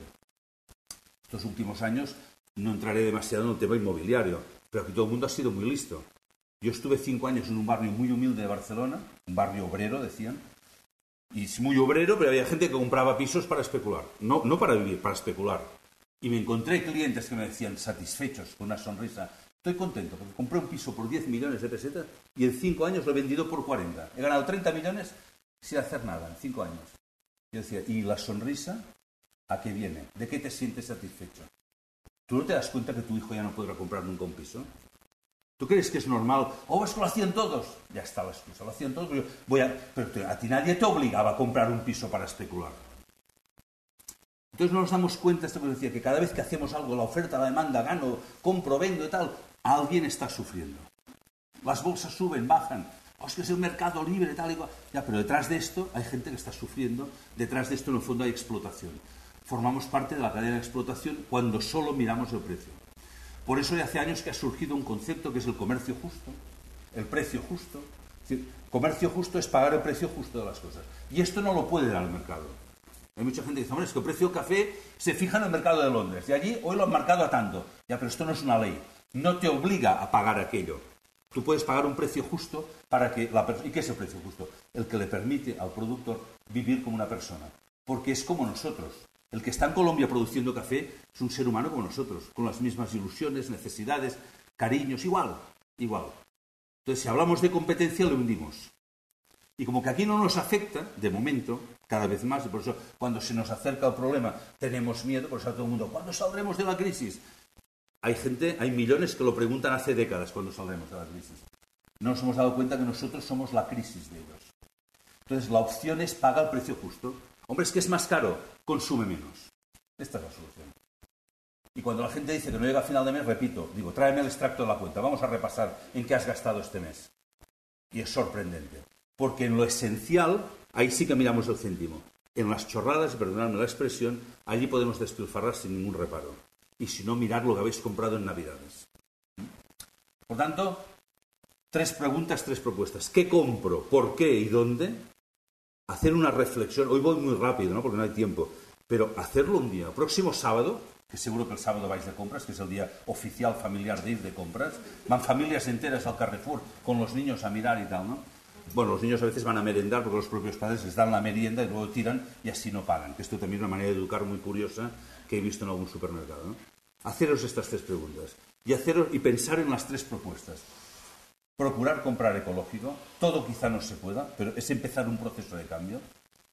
Preguntaros por qué consumimos tanto, intentar hacer una reducción del consumo superficial y consumir en cosas que aportan otro valor. Y la tercera es intentar empezar a entrar. Hay cadenas de economía asociativa, hay cadenas entre el productor, en tema de alimentación, por ejemplo, productor, distribuidor, comercio y consumidor, y se busca un precio. Yo, por ejemplo, estoy en una cadena que compro productos ecológicos a unos productores y acordamos los precios que hay que pagar. Y me da igual que en el Carrefour, digo algo, Carrefour por decir algo, sea más barato. porque él sé que hace como lo hace y sé que con lo que le pago puede vivir dignamente. Y esto es lo que quiero. Es la opción de la libertad. El mercado no me obliga si quiero. El ser humano, como os decía al principio, puede ser libre si no se deja influenciar por miedos, instintos, costumbres, tendencias, lo que hacen los demás. La libertad es esto, es coraje, es lucha, es difícil. No somos libres porque no podamos serlo, sino porque tenemos miedo a esa libertad, porque exige fortaleza. Todo esto es solo cuando vais a comprar. Ahora, si entráis en el tema del ahorro, pues la cosa sigue igual de complicada, ¿no? También podríamos preguntar cuánto dinero ahorramos, por qué ahorramos y dónde. ¿Cuánto dinero ahorramos o cuánto dinero tenéis ahorrado? Esto no os lo voy a preguntar porque en mi experiencia de 35 años me ha mostrado que todo el mundo miente. Pues ya no lo pregunto. La gente digo, ¿tú cuánto ahorras? Yo, ¿cómo quieres que ahorres? Si yo no llego a final de mes. Entonces les empiezo a mirar a los ojos, digo, ¿pero tú de verdad que no tienes nada ahorrado? Entonces ya se sienten violentos. Yo no tengo nada. Y en función de la negación, sé el saldo de la cuenta corriente. Es una capacidad que he desarrollado en los últimos años. Por tanto, no os miraré a los ojos, no os lo voy a preguntar, pero os invito a que os lo preguntéis. Porque entonces esto liga con la segunda pregunta, ¿por qué ahorramos? Y el ahorro tiene dos componentes. Uno está bien, es sensato. Ahorramos porque planificamos o prevemos necesidades futuras y está bien preverlas. Mira, tendré que comprar esto, pagaré la hipoteca, mi hijo va el año que viene va a la universidad, bueno, vas preparando, ¿no? Pero fijaros, y esto es importante desenmascararlo, el ahorro tiene un componente de miedo. Tiene un componente de falta de confianza en uno mismo y en la vida. Ahí también tengo que decir a mis padres, me hago viejo porque cada vez los cito más, a mis padres me decían cuando era pequeño, ellos vivieron la guerra civil, y me decían, tienes que ahorrar mucho. Bueno, además ya sabéis que dicen que los catalanes somos muy ahorradores, que miramos el tema de los catalanes, ¿no? Y me decían, tienes que ahorrar mucho, porque el día de mañana no sabes lo que te vas a encontrar. Y esto me lo iban repitiendo, ¿verdad? Es que el día de mañana tienes que ahorrar, porque no sabes lo que te encontrarás el día de mañana. Y cuando eres pequeño te dicen esto, el día de mañana, pues te da un cierto temor de qué debe ser el día de mañana, ¿verdad? Porque te tienes que preparar, en el fondo te están diciendo que van a venir cosas que tú no podrás afrontar. Esto es lo que te están diciendo. Y no es cierto. A mí me ha llegado el día de mañana, tengo 59 años, voy para 60, entonces ya he visto cómo iba todo el día de mañana, de muchos días de mañana, y me he dado cuenta que no es cierto. El día de mañana es igual que el día de hoy, que el de ayer, es decir, días buenos, malos, días difíciles, días duros, días... Pero no hay nada, esta es mi experiencia personal, nada en la vida que tú no puedas confrontarte. Nada que no puedas afrontar y superar, nada. Y si te viene, además es por algo, pero esto es otro tema. Esta es mi experiencia. Entonces, habría que educar de otra manera, diciendo, tú tienes confianza en la vida, que si te viene algo es por algo. Y puedes solventarlo, puedes superarlo y además, cuando superas las dificultades, sales crecido, sales fortalecido.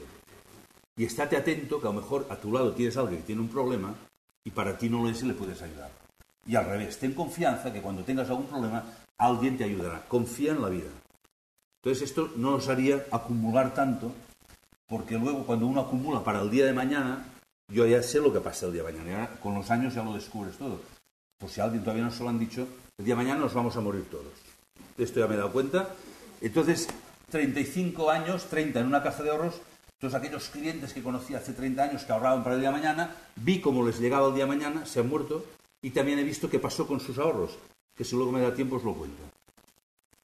Ojalá lo hubieran visto antes. Ojalá lo hubieran visto antes porque es sorprendente lo que pueden hacer unos hijos con una herencia que les ha llegado así de sopetón, un dinero que no han tenido que trabajar, porque es un foco de despertar todas las imaginaciones, instintos, luchas. Muchas veces yo sabía que había muerto el padre de la manera que entraban los hijos a verme. Queremos hablar con el director. Digo, mira, ya se ha muerto el padre. Porque ya entraban ya casi pegándose allí tal y cual. Entonces, no es bueno, y lo digo aquí, cuando la sala hijos se me enfada y me dice, calla que no me dejarán la herencia. No es bueno dejarlo todo a los hijos. No es bueno. No es bueno porque, primero, no lo necesitan y segunda, el dinero que llega fácil genera un comportamiento no consciente, sino instintivo y provoca cosas que no son buenas ni para lo que recibe ni para el mundo. Por tanto, pero esto sería el tercer tema, el de la donación. Sería mucho mejor en vida dar algo conscientemente para un proyecto en el que creas. No lo dejes todo. Hombre, algo sí, porque cuando te mueres, menos que te recen algún Padre Nuestro, estas cosas. Pero todo no. Todo no. No es bueno. Entonces es mejor un acto de libertad. Siempre tenemos la opción de la libertad. Deja algo para un proyecto. Si en vida no te atreves porque tienes miedo, al menos antes de morir, un acto de conciencia de libertad. Dejo esto para este proyecto que el mundo lo necesita. Esto sería muy importante. Pero bueno, no entro a fondo en este tema. Me vuelvo a la banca. Ahorramos porque tenemos dinero. ¿Y dónde? En bancos y en cajas de ahorros. Es donde guardamos nuestro dinero. Y para eso nacieron los bancos y cajas de ahorros, para guardar el dinero de la gente. También, fijaros que el nacimiento de los bancos tiene un componente de miedo. Se crearon los bancos porque, claro, la gente, el dinero en casa se lo robaban. Entonces, se crearon los bancos para que el dinero allí estuviera seguro. Y hasta hace un par de años, pues los bancos servían para que el dinero estuviera seguro y bien guardado. Ahora ya incluso esto está un poco tambaleándose, ¿no? Es una época que todo ya cambia. Ya había gente que me decía, pero es que han ido las cajas de ahorros, me decía el otro día una persona, con un disgusto emocional porque parecía que era lo más solvente del mundo, ¿no? Yo decía, pero si está bien que nada sea seguro. Porque es lo que os decía antes, es que siempre buscamos la seguridad fuera. Ahora ya ni cajas de ahorros, ni bancos, ni compañías de seguro, ni nada. A ver si por fin descubrimos que el centro de gravedad tiene que estar dentro y buscar la seguridad dentro de nosotros. Y cuando uno busca la seguridad dentro, por fuera, pase lo que pase, no te hace tambalear. Por tanto, en este sentido, y con respeto a los que lo pasan mal, bienvenida a la crisis si nos hace despertar en esta toma de las riendas de la situación, ¿no? Entonces, bueno, nacieron bancos y cajas. ¿Y qué hace un banco y una caja con el dinero? No sirve para nada. Da igual que tengas un euro, 100.000 millones, no sirve para nada. Cuando lo llevas al banco, el banco no lo guarda. Esto ya lo habéis visto estos últimos años, que el banco no tenía el dinero que estaba por ahí. Y esto está bien. El banco lo deja a las empresas, a la gente que tiene proyectos y gracias a este dinero pueden desarrollar proyectos. Ahora bien, hasta hace un cierto tiempo, el banco dejaba dinero de una manera más sensata para que proyectos sensatos llegaran al mundo y desarrollaran riqueza, puestos de trabajo, etcétera, etcétera. Y con el dinero, la riqueza producida, la empresa o el empresario podía devolver el dinero que habían dejado y un añadido que son los intereses. Y el banco de esos intereses se queda una parte y la otra la da al cliente. Y se crea un ciclo que en sí mismo era sano. Repito, si es para generar riqueza. O sea, dinero de ahorro que se transforma en préstamo para crear empresa. Para crear empresa sensata y viable, evidentemente. Lo que pasa es que esto también se perdió de vista. Es decir, el darse cuenta de este ciclo que nos relaciona a varios tipos de personas, el ahorrador con el empresario emprendedor, a mí me gusta más la palabra emprendedor, a través de una figura central que es el banco, en sí mismo es bueno. La gente dice, ¿pero para qué hacen falta los bancos? Podríamos eliminarlo y hacerlo directamente. Casi toda la gente que conozco que dice esto no tiene dinero. Porque dice, no hace falta el banco. Digo, ya, pero si necesito un dinero me lo dejarás tú, es que yo no tengo. Por eso dices esto. Pero si no, está muy bien. No, pero ya no es un tema solo de confianza, que no te fías de dejar el dinero a un amigo. No sé si os han pedido alguna vez dinero a algún amigo. Es una situación violenta. Hostia, si no me lo devuelvo, tal y cual. A veces dices, pierdes el dinero, pierdes el amigo. Bueno, estas frases de la cultura popular, ¿no? Pero es que además, aunque tengas confianza y te fíes del amigo, tú le puedes dejar un dinero para montar una empresa y tú puedes tener luego un problema económico y no te lo puede devolver porque acaba de montar la fábrica. Y si necesitas una hipoteca para ganar un piso, es normal que alguien te lo deje. Está bien este flujo. Repito, si es sensato para crear esto. Hago un pequeño inciso, porque aquí también tendríamos que ver que la vida nos reparte, lo que decía antes, las capacidades de forma diferente. Porque la gente que lleva el dinero al banco es gente que tiene capacidad para crear riqueza, generar dinero, pero no tiene imaginación, no sabe qué hacer con el dinero, y por eso lo lleva a un banco. Y la gente que tiene imaginación y que tiene ideas y que es creativa, casi nunca tiene dinero. Mi experiencia siempre ha sido esta. Gente que me venía a ver me decía, Joan, tengo una idea, tengo un proyecto, ole, si me encuentro dinero esto es fantástico. Y siempre va así, hay quien tiene dinero, hay quien tiene ideas. Y el banco lo une. Y si lo viéramos así, un banco, repito, es una gran idea, es un dinamizador social. ¿Qué problemas han habido? Bueno, que uno tendría que ver a la empresa que le dejas el dinero qué es lo que va a hacer. Si es viable, si es solvente, si es sensato. La banca empezó a competir en los años 80. En los años 80 cae el muro de Berlín, empieza la globalización y empieza una competencia brutal en el mundo. Es decir, ya no un capitalismo liberal, sino un capitalismo salvaje que hay que ganar mucho, muchísimo, muy deprisa y a la costa de lo que sea. Y hemos perdido los valores. En los últimos 20 años hemos destruido más planeta que en 3 siglos. Y también la banca perdió la sensatez que le caracterizaba. Y la banca en España empezó a hacer publicidad en televisión y competencia. No existía Yo empecé a trabajar en una caja de ahorros en los años 70 y la gente tenía una libreta de ahorro y nadie preguntaba nada de los tipos de interés. La gente era muy feliz. Una libreta, ahorraban para el día de mañana y ya estaba. En los años 80, mediados, sale un banco, no voy a decir nombres, y empieza con publicidad en televisión, un anuncio con una gran canción pegadiza que la repetían 300 veces al día, y empezaron a hablar de una supercuenta. La gente, hostia, una supercuenta. También fue la época que salía Superman en televisión, ¿no? La película Supercuenta, Superman, la gran supercuenta que sin hacer nada, en cuenta corriente te van a pagar un 10%. Para ahí, la gente, ostras, ya hemos apelado a la codicia. Y la gente venía a la caja de ahorros y me decía, oye, en la tele hay un anuncio que paga en el 10. ¿Vosotros qué pagáis en esta libretita? No, el 2,75. Hombre, tú, que pierdo dinero, que en la tele espabilar, pues si no, claro, espabilamos. ¿Es esto? ¿La competencia es esto? Hay que espabilar, vamos a luchar. Y empezamos a luchar. Entonces, claro, todos los bancos subimos los tipos de interés. ¿Qué te dan? El 10, yo el 11. Yo el 12. Yo el 11 y una cubertería. Yo el 12, y esto fue lo más potente, y un juego de sartenes. Esto era ya, contra eso no podías luchar, ¿no? Contra el juego de sartenes era una cosa impresionante, ¿no? Entrabas en una caja de ahorros y no sabías si era el supermercado, es decir, las vajillas, las cuberterías, copas de cava grabadas con iniciales, la televisión, el no sé qué, es decir, el 12, el 13, el 14, todo este show, esta parafernalia. Yo llegué a ver, al final, entre 87, 88, 89, no recuerdo el año exacto, en un depósito a plazo fijo de un año, pagar el 14%.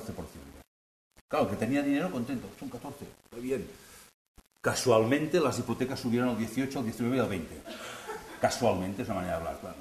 Si ahora hay gente que se queja que no la puede pagar al 5, no os cuento al 19 o al 20. No nos damos cuenta, lo que os decía antes, que los actos de uno repercuten en los demás. Y el cliente que me venía satisfecho, ahora estoy contento, que me pagáis un 14. Le decía, sí, pero tu hijo no puede pagar la hipoteca. Ya lo sabes esto, ¿no? Claro, no nos damos cuenta. Es decir, yo, ya, pero tú y yo, ya, el primero que va a salir perjudicado es tu hijo, que ya no es yo, es el otro. Y el hijo del vecino que tiene el mismo derecho, tiene la misma dignidad. Y empezó la competencia en banca, el 12, el 13, el 14, pero además empezó competencia no solo en los tipos de interés de depósito, sino en los préstamos. Empezaron a bajar los intereses de los préstamos, claro, la competencia es esta. Había clientes que te pedían un préstamo y te hacían el favor. Te decían, oye, en los últimos años, a ver si te portas bien, te haré la hipoteca contigo. Dice, pero ¿me la harás tú a mí o te la haré yo a ti la hipoteca? Porque ahora me he perdido, o me bajas el tipo o me voy al de al lado. Entonces, cada vez pagábamos más y cobrábamos menos. Con lo cual, al reducir el margen, si quieres ganar dinero, tienes que trabajar más. No es que perdieran los bancos. Los bancos, como todas las empresas, cada año querían ganar muchísimo más que el año anterior. O sea, la fiebre de los últimos 20 años ha sido el crecimiento. Si alguno de vosotros ha sido director de banco, de caja, o tiene algún amigo familiar que lo es, que le explique la angustia cuando llega el mes de diciembre, que te dicen, objetivos para el año que viene. El año que viene tenemos que crecer tanto. Y la pregunta es, ¿cómo puede ser el objetivo crecer?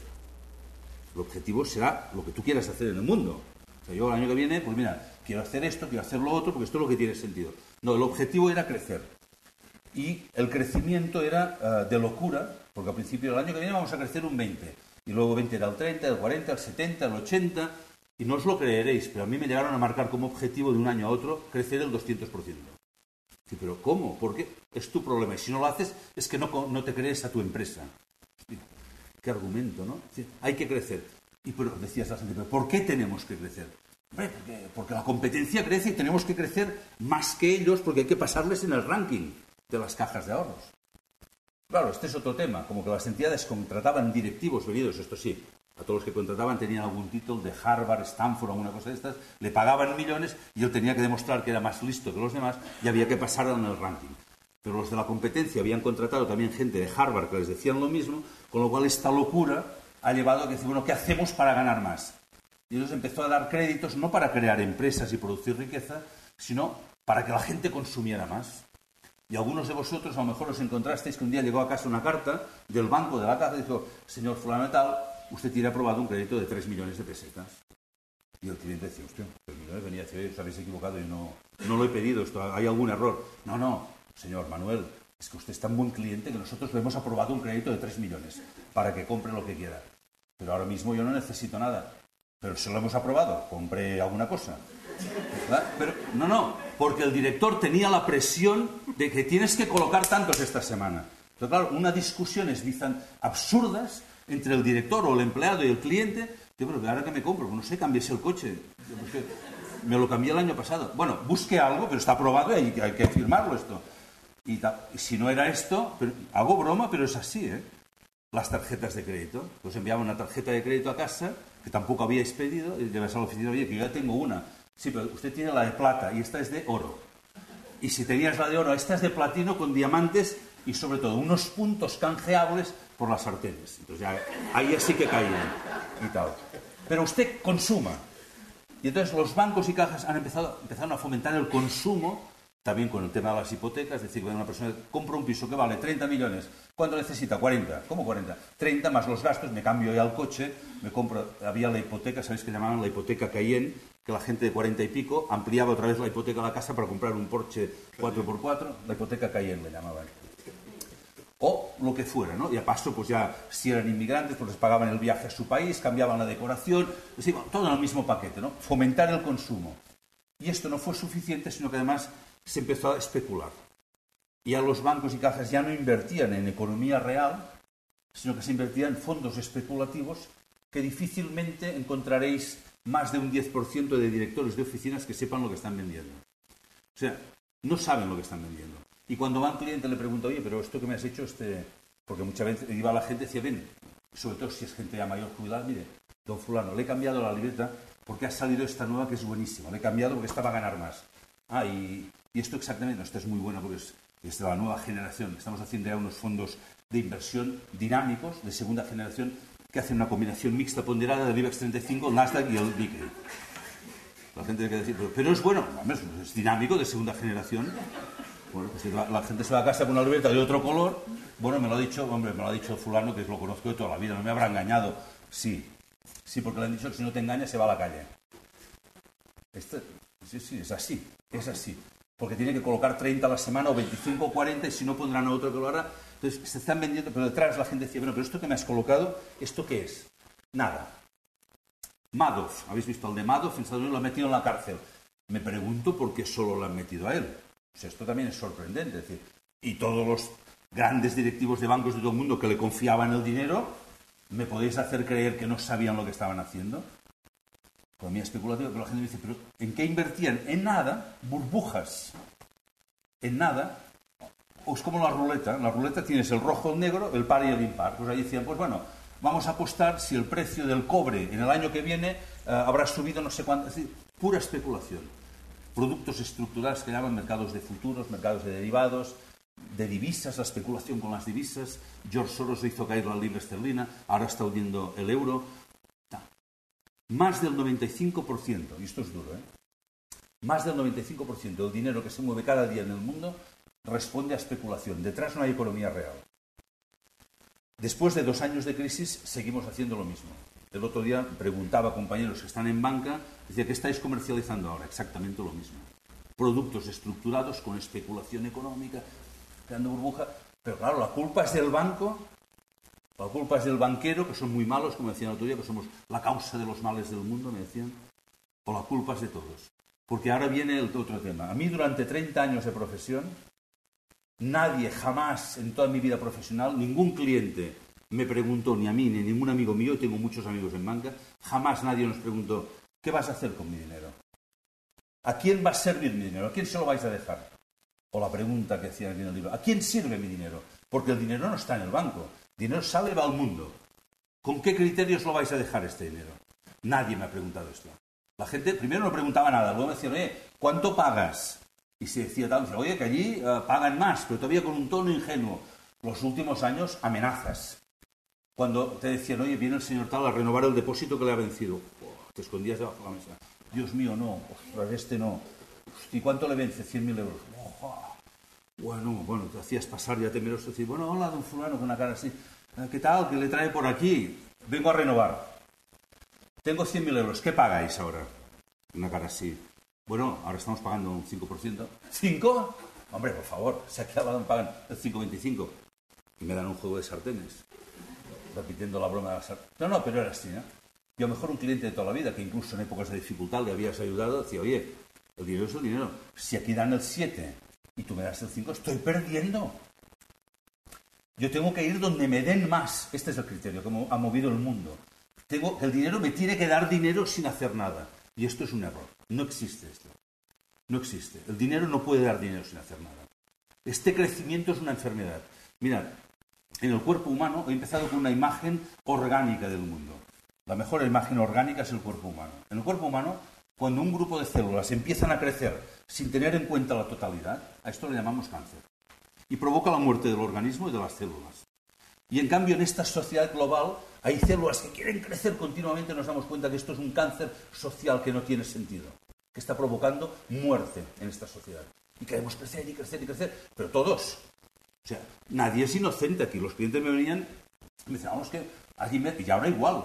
Coger los periódicos desde hace 15 días. Guerra de intereses bancarios. El banco tal sube al 4. Claro, enseguida el cliente, procesión ya de clientes a los bancos. Oye, tú, que este ha subido al 4, ¿cuánto estás pagando tú ahora? Hombre, es que yo estoy en el 3. O subes o me voy. Esta es la realidad. Nadie pregunta, ¿qué vamos a hacer en el mundo con este dinero? Nadie se pregunta si estos cientos de miles de millones que se están moviendo en el mundo especulativamente o sirviendo a las empresas más poderosas que les permite que cada vez les llega más dinero y pueden tener más poder y hundir a las más pequeñas, que esto es lo que está pasando, si en vez de esto dijéramos, yo no quiero que con mi dinero se hagan en el mundo cosas en contra de mis criterios. Quiero que mi dinero en el mundo esté alineado con mis valores. Antes hablábamos de las guerras y todo esto. ¿Por qué hay guerras en el mundo? Porque es uno de los negocios más fundamentales que hay hoy. Mueve cientos de miles de millones el negocio de las armas.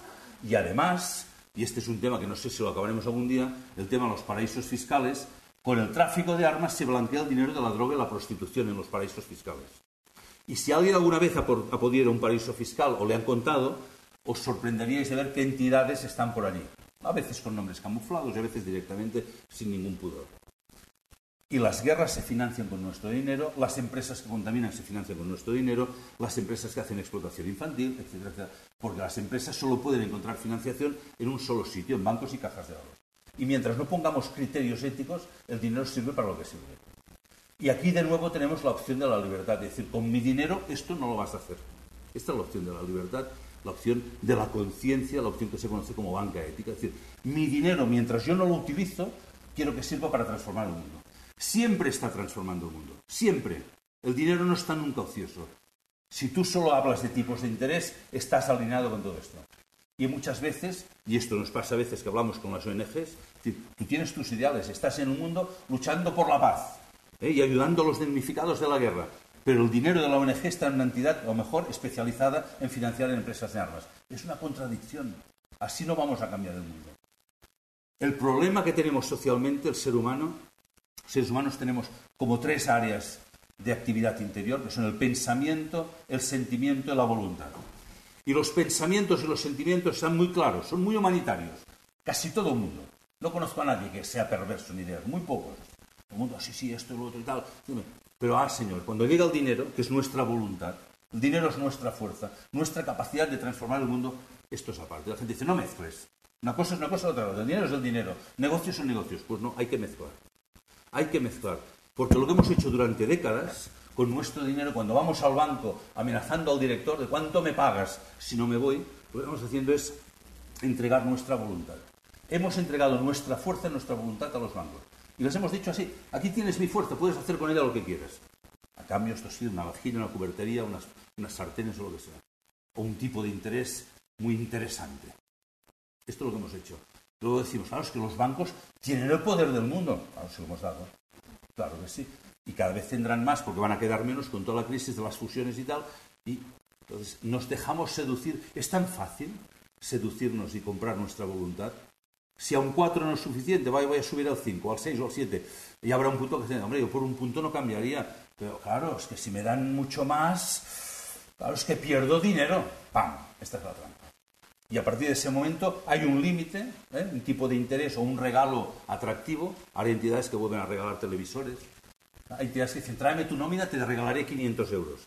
Yo pensaba, digo, sí que es importante recibir, domiciliar una nómina en un banco que te regalan 500 euros. Fijaros si es importante que os dan regalos, os dan dinero, regalan televisores. Os están diciendo que vuestro dinero es muy importante. Por tanto, si es importante, no lo vendáis a un precio tan bajo. Este dinero puede servir para ayudar a cambiar el mundo. El tema de la banca ética nació hace muchos años. En la época de los años 60 en Estados Unidos hubo la guerra del Vietnam, como sabéis, una guerra mediática también, con manifestaciones en contra de la guerra y tal. Y ahí la gente descubrió, algunas ONGs y algún grupo cristiano de estos importantes que hay por allí, que sus ahorros y sus fondos de inversión financiaban directamente la guerra del Vietnam. Y esto fue una sacudida muy fuerte. Pusieron el grito en el cielo. Hostia, ¿cómo es posible? Nosotros, ONGs, financiando la guerra del Vietnam. Y esta es la pregunta. ¿Cómo es posible hoy que existan 50 guerras en el mundo que permitamos lo que he dicho todo antes? ¿Por qué es posible? Yo, cuando les preguntaba, decía, bueno, ¿tú qué has hecho con tu dinero? Lo que hemos hecho todos, llevarlo al banco y decirle al director que dé el máximo posible. Y el director lo hace bien. Si tú dices que dé el máximo, pues lo invierte en las empresas que más rendimiento dan. Entonces, da más rendimiento una empresa que contamina que una que pone recursos para no contaminar, porque se tiene que gastar el dinero. Y gana más una que hace explotación humana e infantil que una que respeta los derechos humanos. Esto es evidente. Y claro, en armas da muchísimo. Por eso no acaban las 50 guerras. Yo he estado en charlas en universidades, en congresos, y una vez estaba hablando de esto, que las guerras las financiábamos nosotros y tal. Esto en la Universidad de Santiago de Compostela, y la gente de allí, los estudiantes, los profesores, se sintieron heridos. No, hombre, pero las cajas de ahorros de Galicia no, ¿verdad? Digo, mira, yo tengo por costumbre nunca dar nombres porque a mí no me toca. He estado 30 años en una caja, ahora no me toca a mí ir a pregonar quién hace qué.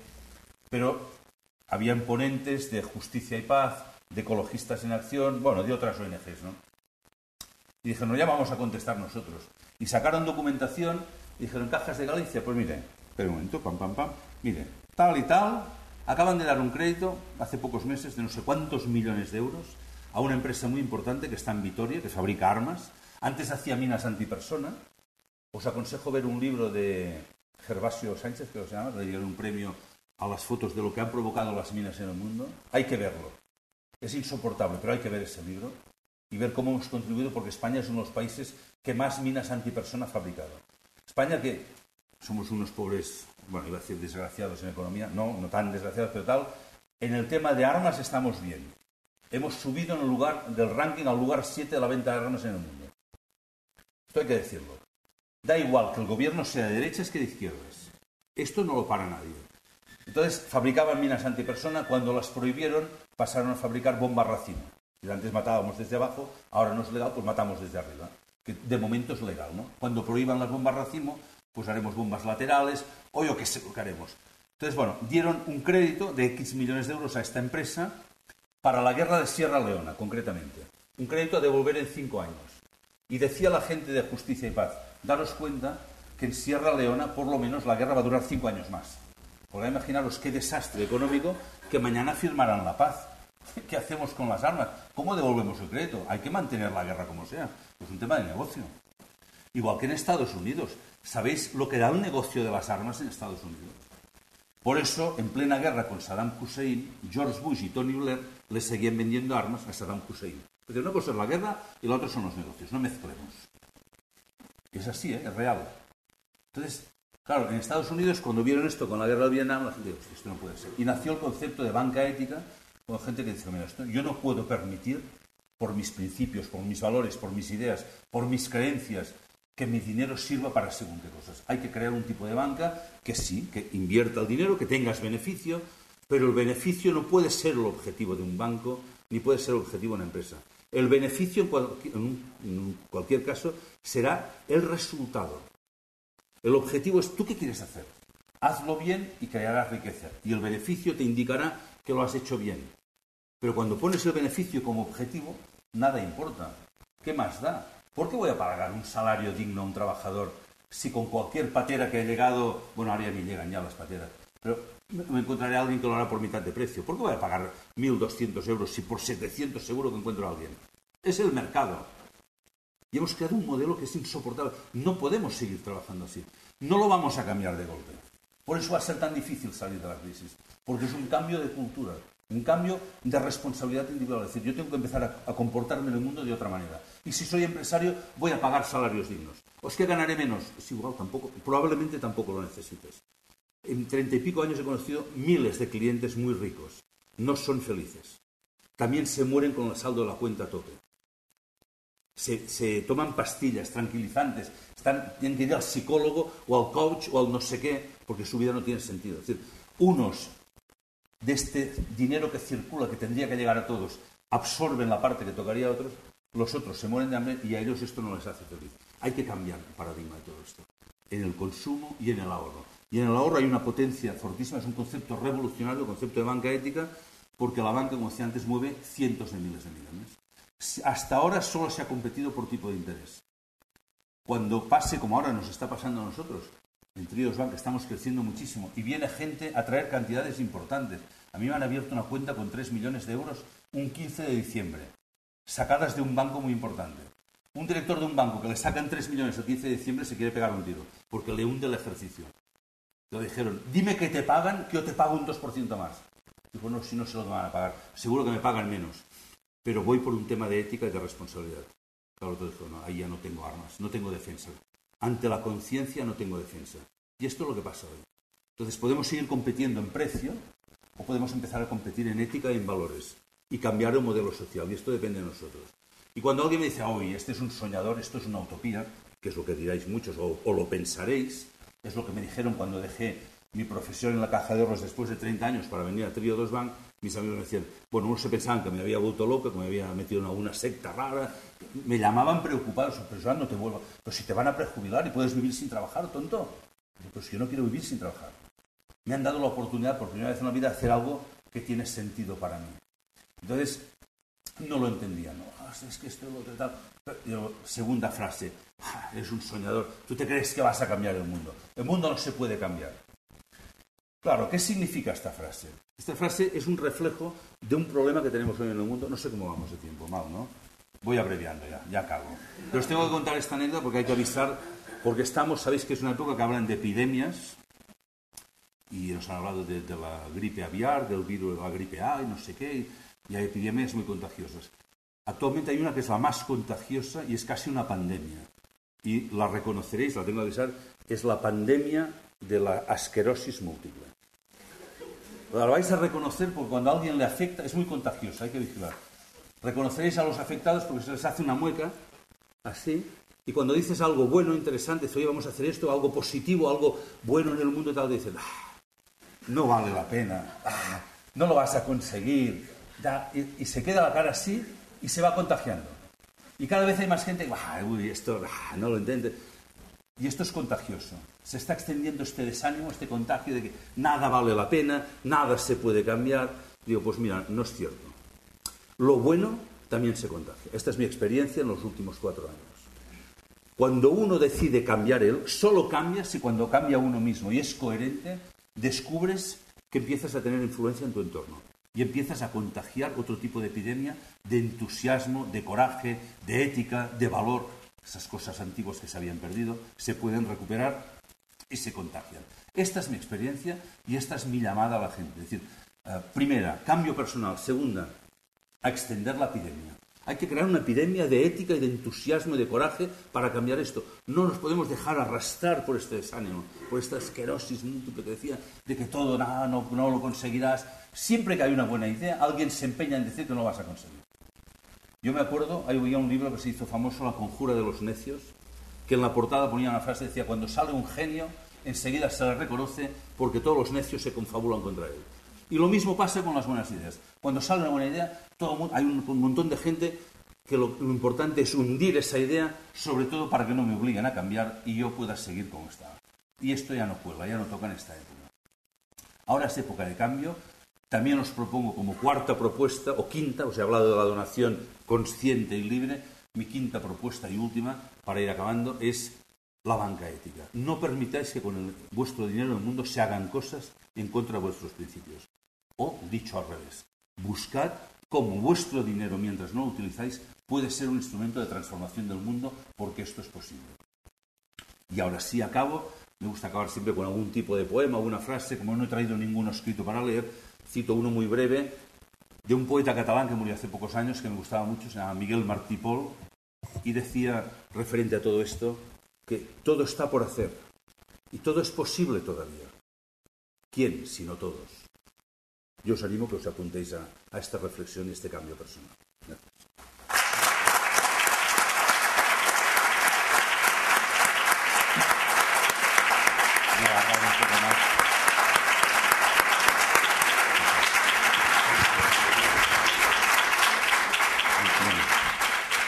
me he controlado muy bien el tiempo. No te preocupes, la verdad es que somos de esos días en los que recordar el tiempo te duele particularmente, ¿no? Porque yo creo que has tratado muchísimos temas y a un nivel excepcional.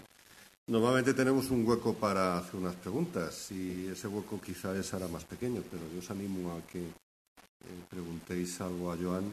De todas maneras, bueno, del banco casi nunca hablo, la gente me dice, no has contado nada. Aquí han venido compañeros, hemos dejado información, si alguien quiere más, esto lo encontraréis en la página web o pedís información a los compañeros, os lo enviarán.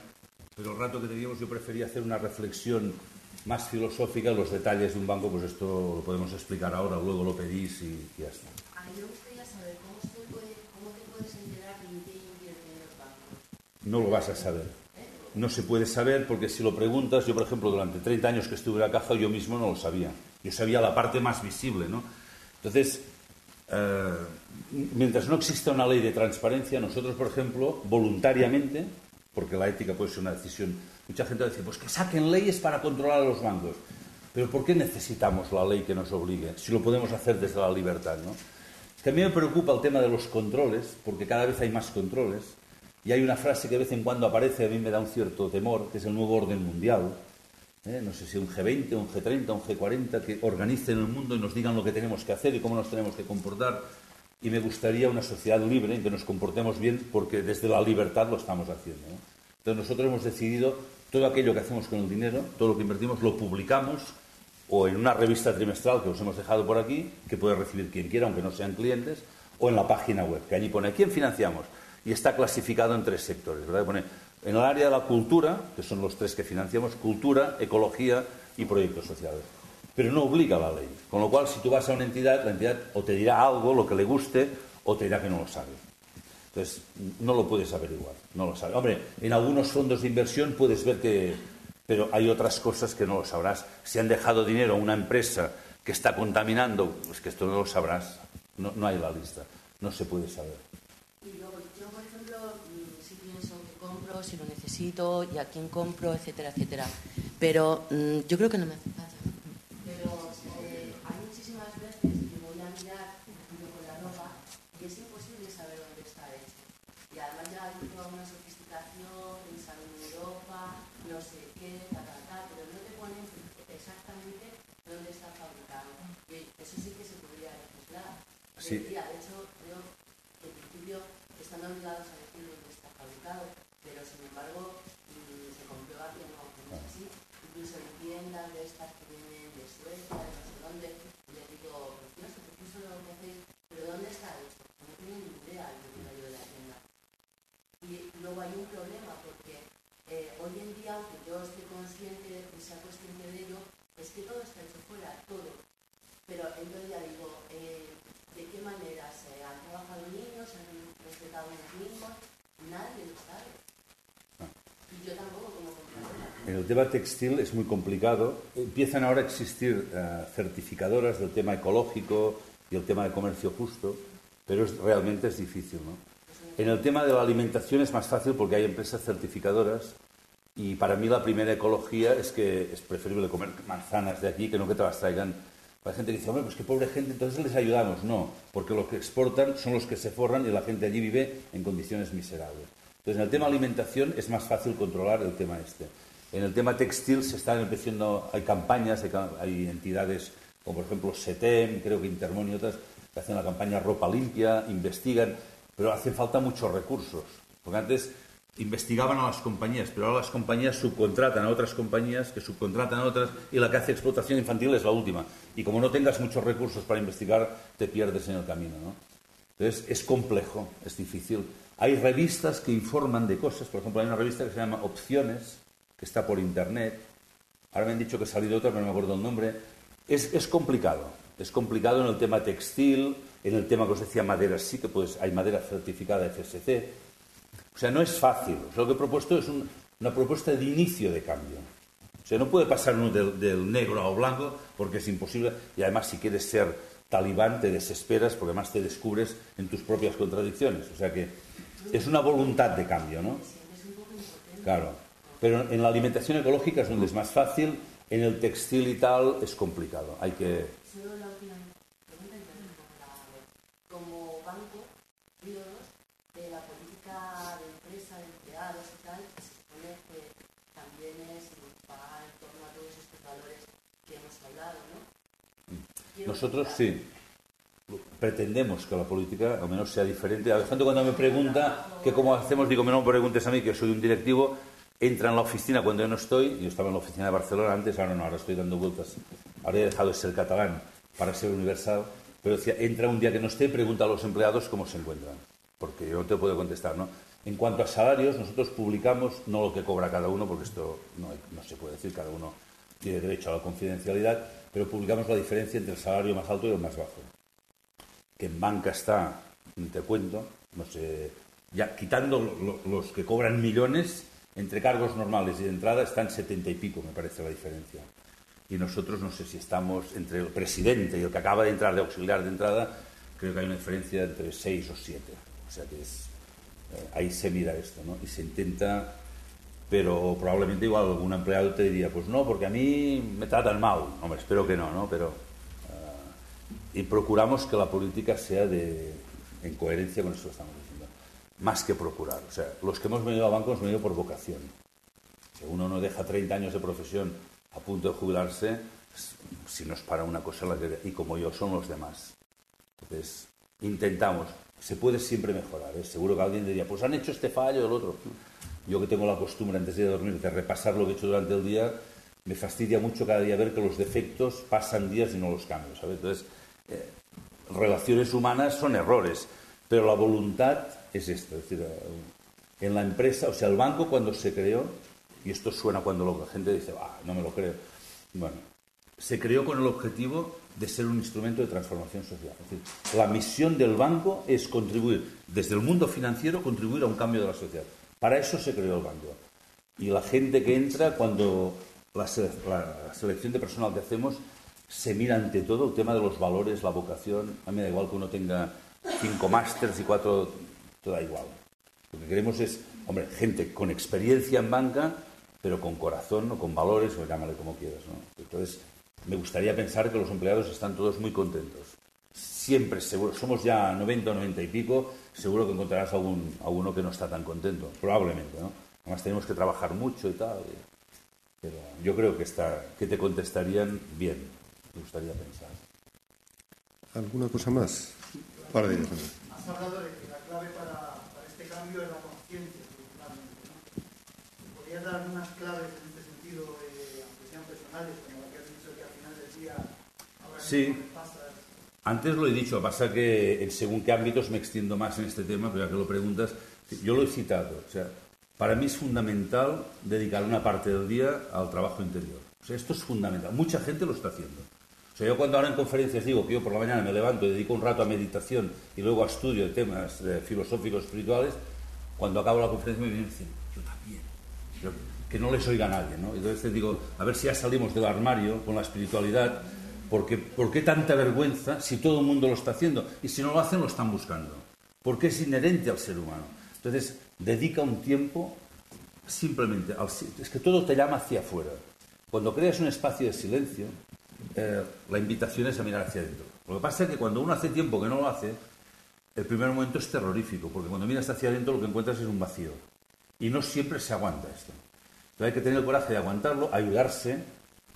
Hay que recuperar el diálogo, hablamos poco, pero no por internet. Yo a mi hijo pequeño que hacía lo del Messenger, no sé qué, decía, pero que hablas con amigos de América o tal, dice, no, con los del barrio. Digo, pues iros a la plaza y os tocáis un poco y os abrazáis, porque hace falta abrazar a un amigo cuando tiene un problema, y sabes estas cosas. Dice, hay que recuperar el diálogo, el estudio, la lectura, la poesía, esto que nos ha hecho civilización y que lo hemos dejado en función del fútbol, del consumo, de la tal. Es que hemos perdido el norte. Entonces, dedicar un tiempo interior, yo recomiendo esto, el tema de la meditación. Hay muchos caminos de tipo espiritual, ahí cada uno tiene que encontrar el que le parece bien. Lo de la retrospección por la noche a mí me ha ayudado siempre, pero corto, 5 minutos, repasas el día y carácter retrospectivo y ves cómo te has relacionado con los demás. Y ves cosas que dices, aquí he fallado, o sea, pero no es para juzgarte, es para tomar conciencia. Y te levantas por la mañana con la voluntad de ser mejor persona ese día, que casi nunca lo consigues, pero es la voluntad permanente de cambio. Esto es lo que tiene que acompañarnos, porque esto es lo que nos humaniza, ¿no? Entonces, esta es mi recomendación, humanizar la sociedad. Pero esto ya cada uno tiene que ver cómo, cuándo. Lo que no sirve es la excusa, es que no tengo tiempo. Sácalo de otra cosa, ¿no? No mires el partido de los goles del Ronaldo o del Messi, o duerme un poquitín menos, tampoco hace falta horas. Pasa que cuando haces la práctica de esto, cada vez necesitas más horas, porque realmente esto es lo que te llena, ¿no? Esta es mi recomendación, porque cuando uno hace esto, luego esto lo lleva a su empresa, lo lleva a su banco, lo lleva a su universidad. Ya no eres yo en casa, soy esto y lo otro, sino que intentas incorporar. Y lo que hay que suprimir es esta esquizofrenia de que en casa soy una cosa y en mi trabajo soy otra. Esto provoca sufrimiento al que lo vive así.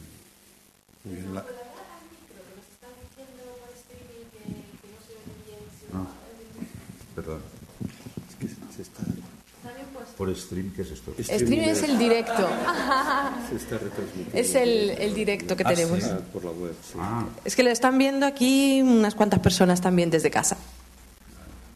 Se me voy a poner más en pose más. Había otra pregunta por aquí. Sí, la última, por favor, o la última ya. Sí, me gustaría saber dentro de todos los temas que ha abordado de su propuesta de inicio al cambio, me parece que falta uno, y es el del crecimiento demográfico. Usted mismo ha mencionado que dentro de los organismos un crecimiento masivo de células es considerado cáncer, y me parece que sería un tema muy abordable en este caso. Sí, no lo he tocado directamente, pero he hablado de la educación. Entonces, si trabajáramos en aumentar, en dar educación, que millones de personas que no pueden accedieran, desde su libertad decidirían lo que hacen. O sea, yo creo que hay que luchar por la educación y por la libertad del ser humano. Y desde esa libertad, el ser humano ya sabe lo que debe hacer. Pero hoy una gran parte del mundo, especialmente aquí hay que decir que según qué sitios, por ejemplo, Sudamérica y África y también Asia, no podemos seguir permitiendo esta explotación que se está haciendo de la mujer. La mujer es un objeto en muchas partes del mundo. Entonces, la mujer es una fábrica a producir hijos porque es lo que le obligan y tal igual. Entonces, si luchamos por el derecho a la educación y respetamos la libertad, yo no puedo decir a la gente si tienen que tener o no tienen que tener hijos. No es mi ámbito. No tengo derecho. Pero sí que puedo ayudar y desde la educación ya decidirán lo que quieren hacer y si van a tener 10 hijos o 15 o 1 o ninguno. Entonces, pero es desde la libertad y desde la educación que vendrá la respuesta, creo yo. De todas maneras, hay quien te diría que, bueno, este crecimiento va, o lo frenamos desde la educación y desde la libertad, o vendrán debacles, como ya están viniendo, que van a reducir una gran parte de la... Hay gente que cree que realmente no vamos a ser capaces de parar este cambio climático y van a venir a millones de personas de manera. Son visiones pesimistas, yo no quiero pensar en esto, pero yo no quiero decidir estas campañas de natalidad, lo que tienen que hacer. No, yo creo que yo no tengo derecho, cada cual sabrá lo que hacer. Pero sí que tenemos que ayudar a desarrollar la educación y la libertad. Y de allí vendrían muchas soluciones a los problemas. Entonces, bueno, no permitir que se vulneren los derechos humanos. Hoy hablábamos, ¿por qué estamos permitiendo que se fabrique en China y que se haga todo lo que se hace? ¿Por qué rendimos pleitesía a China? Se están todavía ejecutando más de 20.000 personas al año en China porque hay pena de muerte y tal, no hay derechos humanos. Pero claro, nos fabrican barato, nos interesa tener relación. Pues no. O sea, hemos separado una vez más a nivel político lo que nos interesa económicamente, bueno, nos interesa no sé quién. Hemos deslocalizado producción de aquí y se hace en China, en Tailandia, en Birmania y tal. Pero en cambio no exigimos los derechos humanos de esos países. Ahí tenemos una responsabilidad. Si hubiera derechos humanos, este problema probablemente habría cambiado de rumbo, ¿no? Pero yo no soy partidario de decirle al otro lo que tiene que hacer. Para mí el respeto a la libertad es sagrado. Pero es un problema, ¿eh? No lo he tocado, pues que, bueno, muchas cosas no he tocado. Esto es una charla informativa provocativa, no es mucho más, ¿no? Joan, la última pregunta.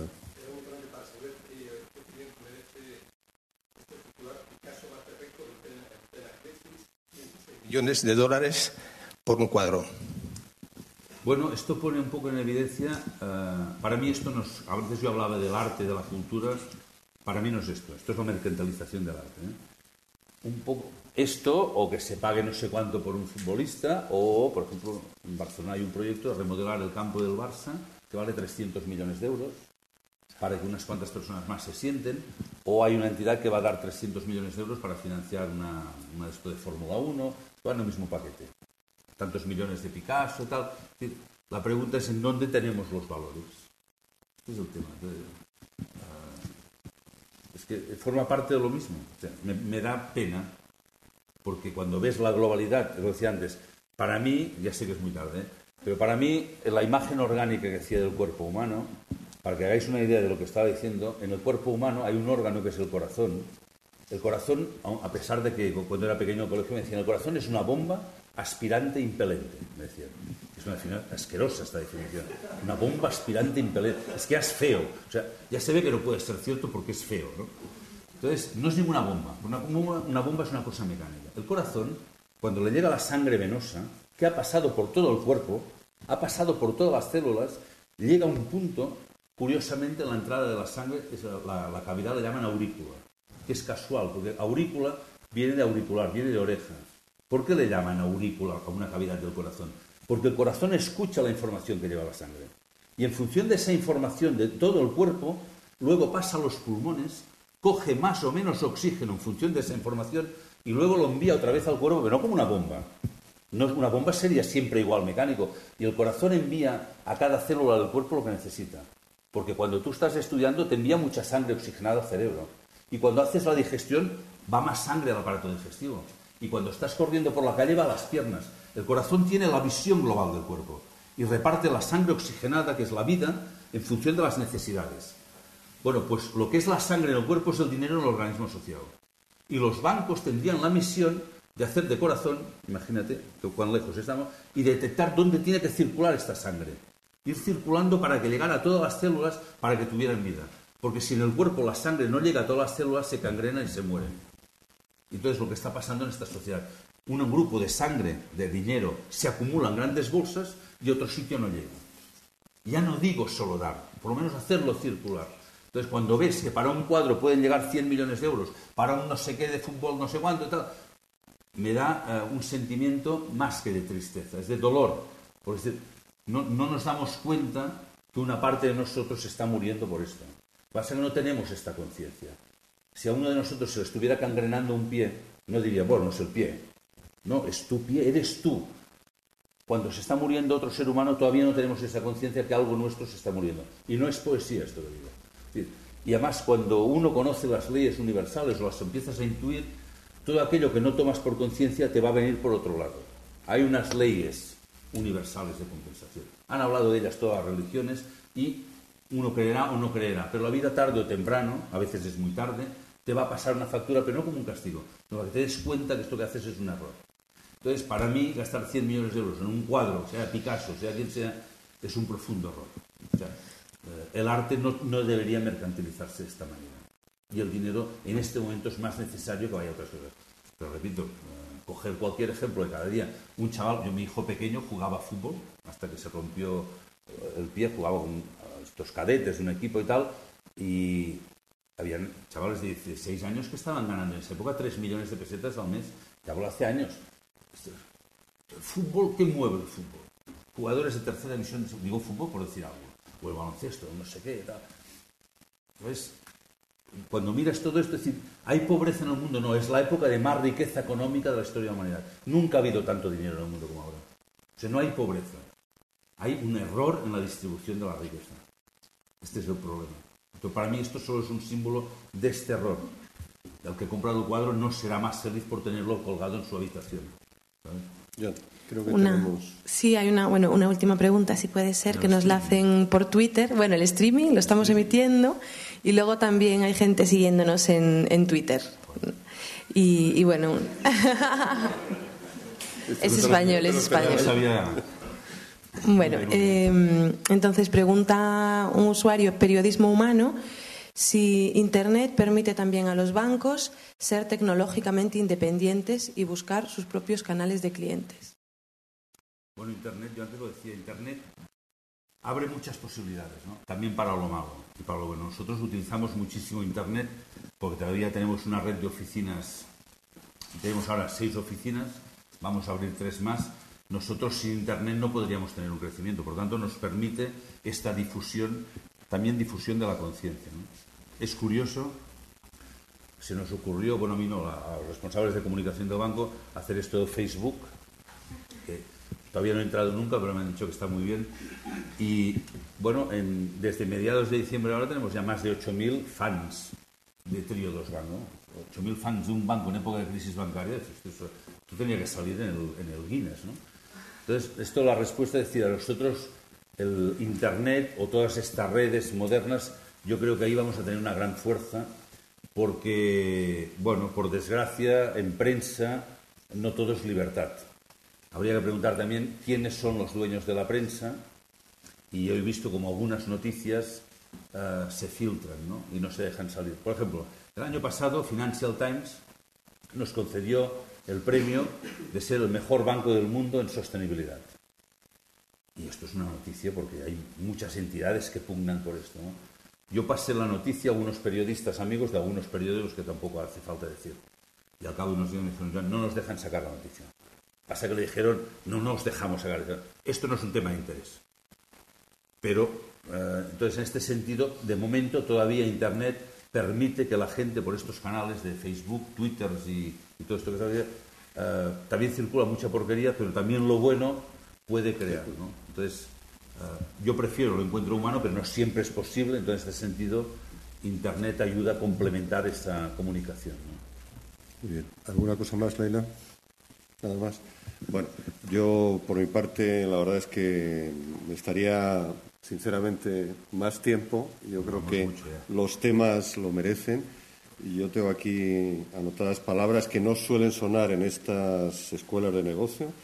No obstante, recordar también a todos que el color verde de esta casa tiene un sentido de valores que tienen que ver con bastante con lo que has dicho tú esta tarde, la economía verde, la sostenibilidad. Esta casa fue la primera en España que sacó hace 32 años un máster en medio ambiente que apuesta por la sostenibilidad, que tiene varios cursos dedicados a ello y por tanto nos encontramos muy a gusto hablando y oyendo estos temas, ¿no? Cuando además se oye a alguien representante del sector financiero hablar de esto, pues todavía es más valioso. Cuando además se pone el interés y se transmite la convicción que tú tienes en todos estos temas, todavía más. Con lo cual te felicito porque eres un gran comunicador, porque estás haciendo algo en lo que crees, que eso también es algo que verdaderamente es meritorio y de admirar, y que creo que has hablado de muchísimas cosas que merecerían mucho más tiempo y que yo me siento verdaderamente a disgusto, por un lado, diciéndote que tenemos que terminar, pero claro, no son horas, y segundo, creo que no debe ser el principio de una larga amistad, porque de hecho ya hemos tenido otros contactos. Tenemos una presentación de proyectos dentro de 2 semanas. Nos gustaría que asistierais para evaluar los proyectos. Muchos de ellos tienen que ver con temas de proyectos hechos por los alumnos y que podamos seguir trabajando juntos. Pero yo creo que eso es un subproducto. Lo que queda verdaderamente de esta charla es los conceptos de libertad, de coraje, de fortaleza que tengo aquí apuntados y que sinceramente me han parecido de enorme interés y de valor para todos nosotros. Y yo creo que le debemos de dar un nuevo aplauso por lo que hace.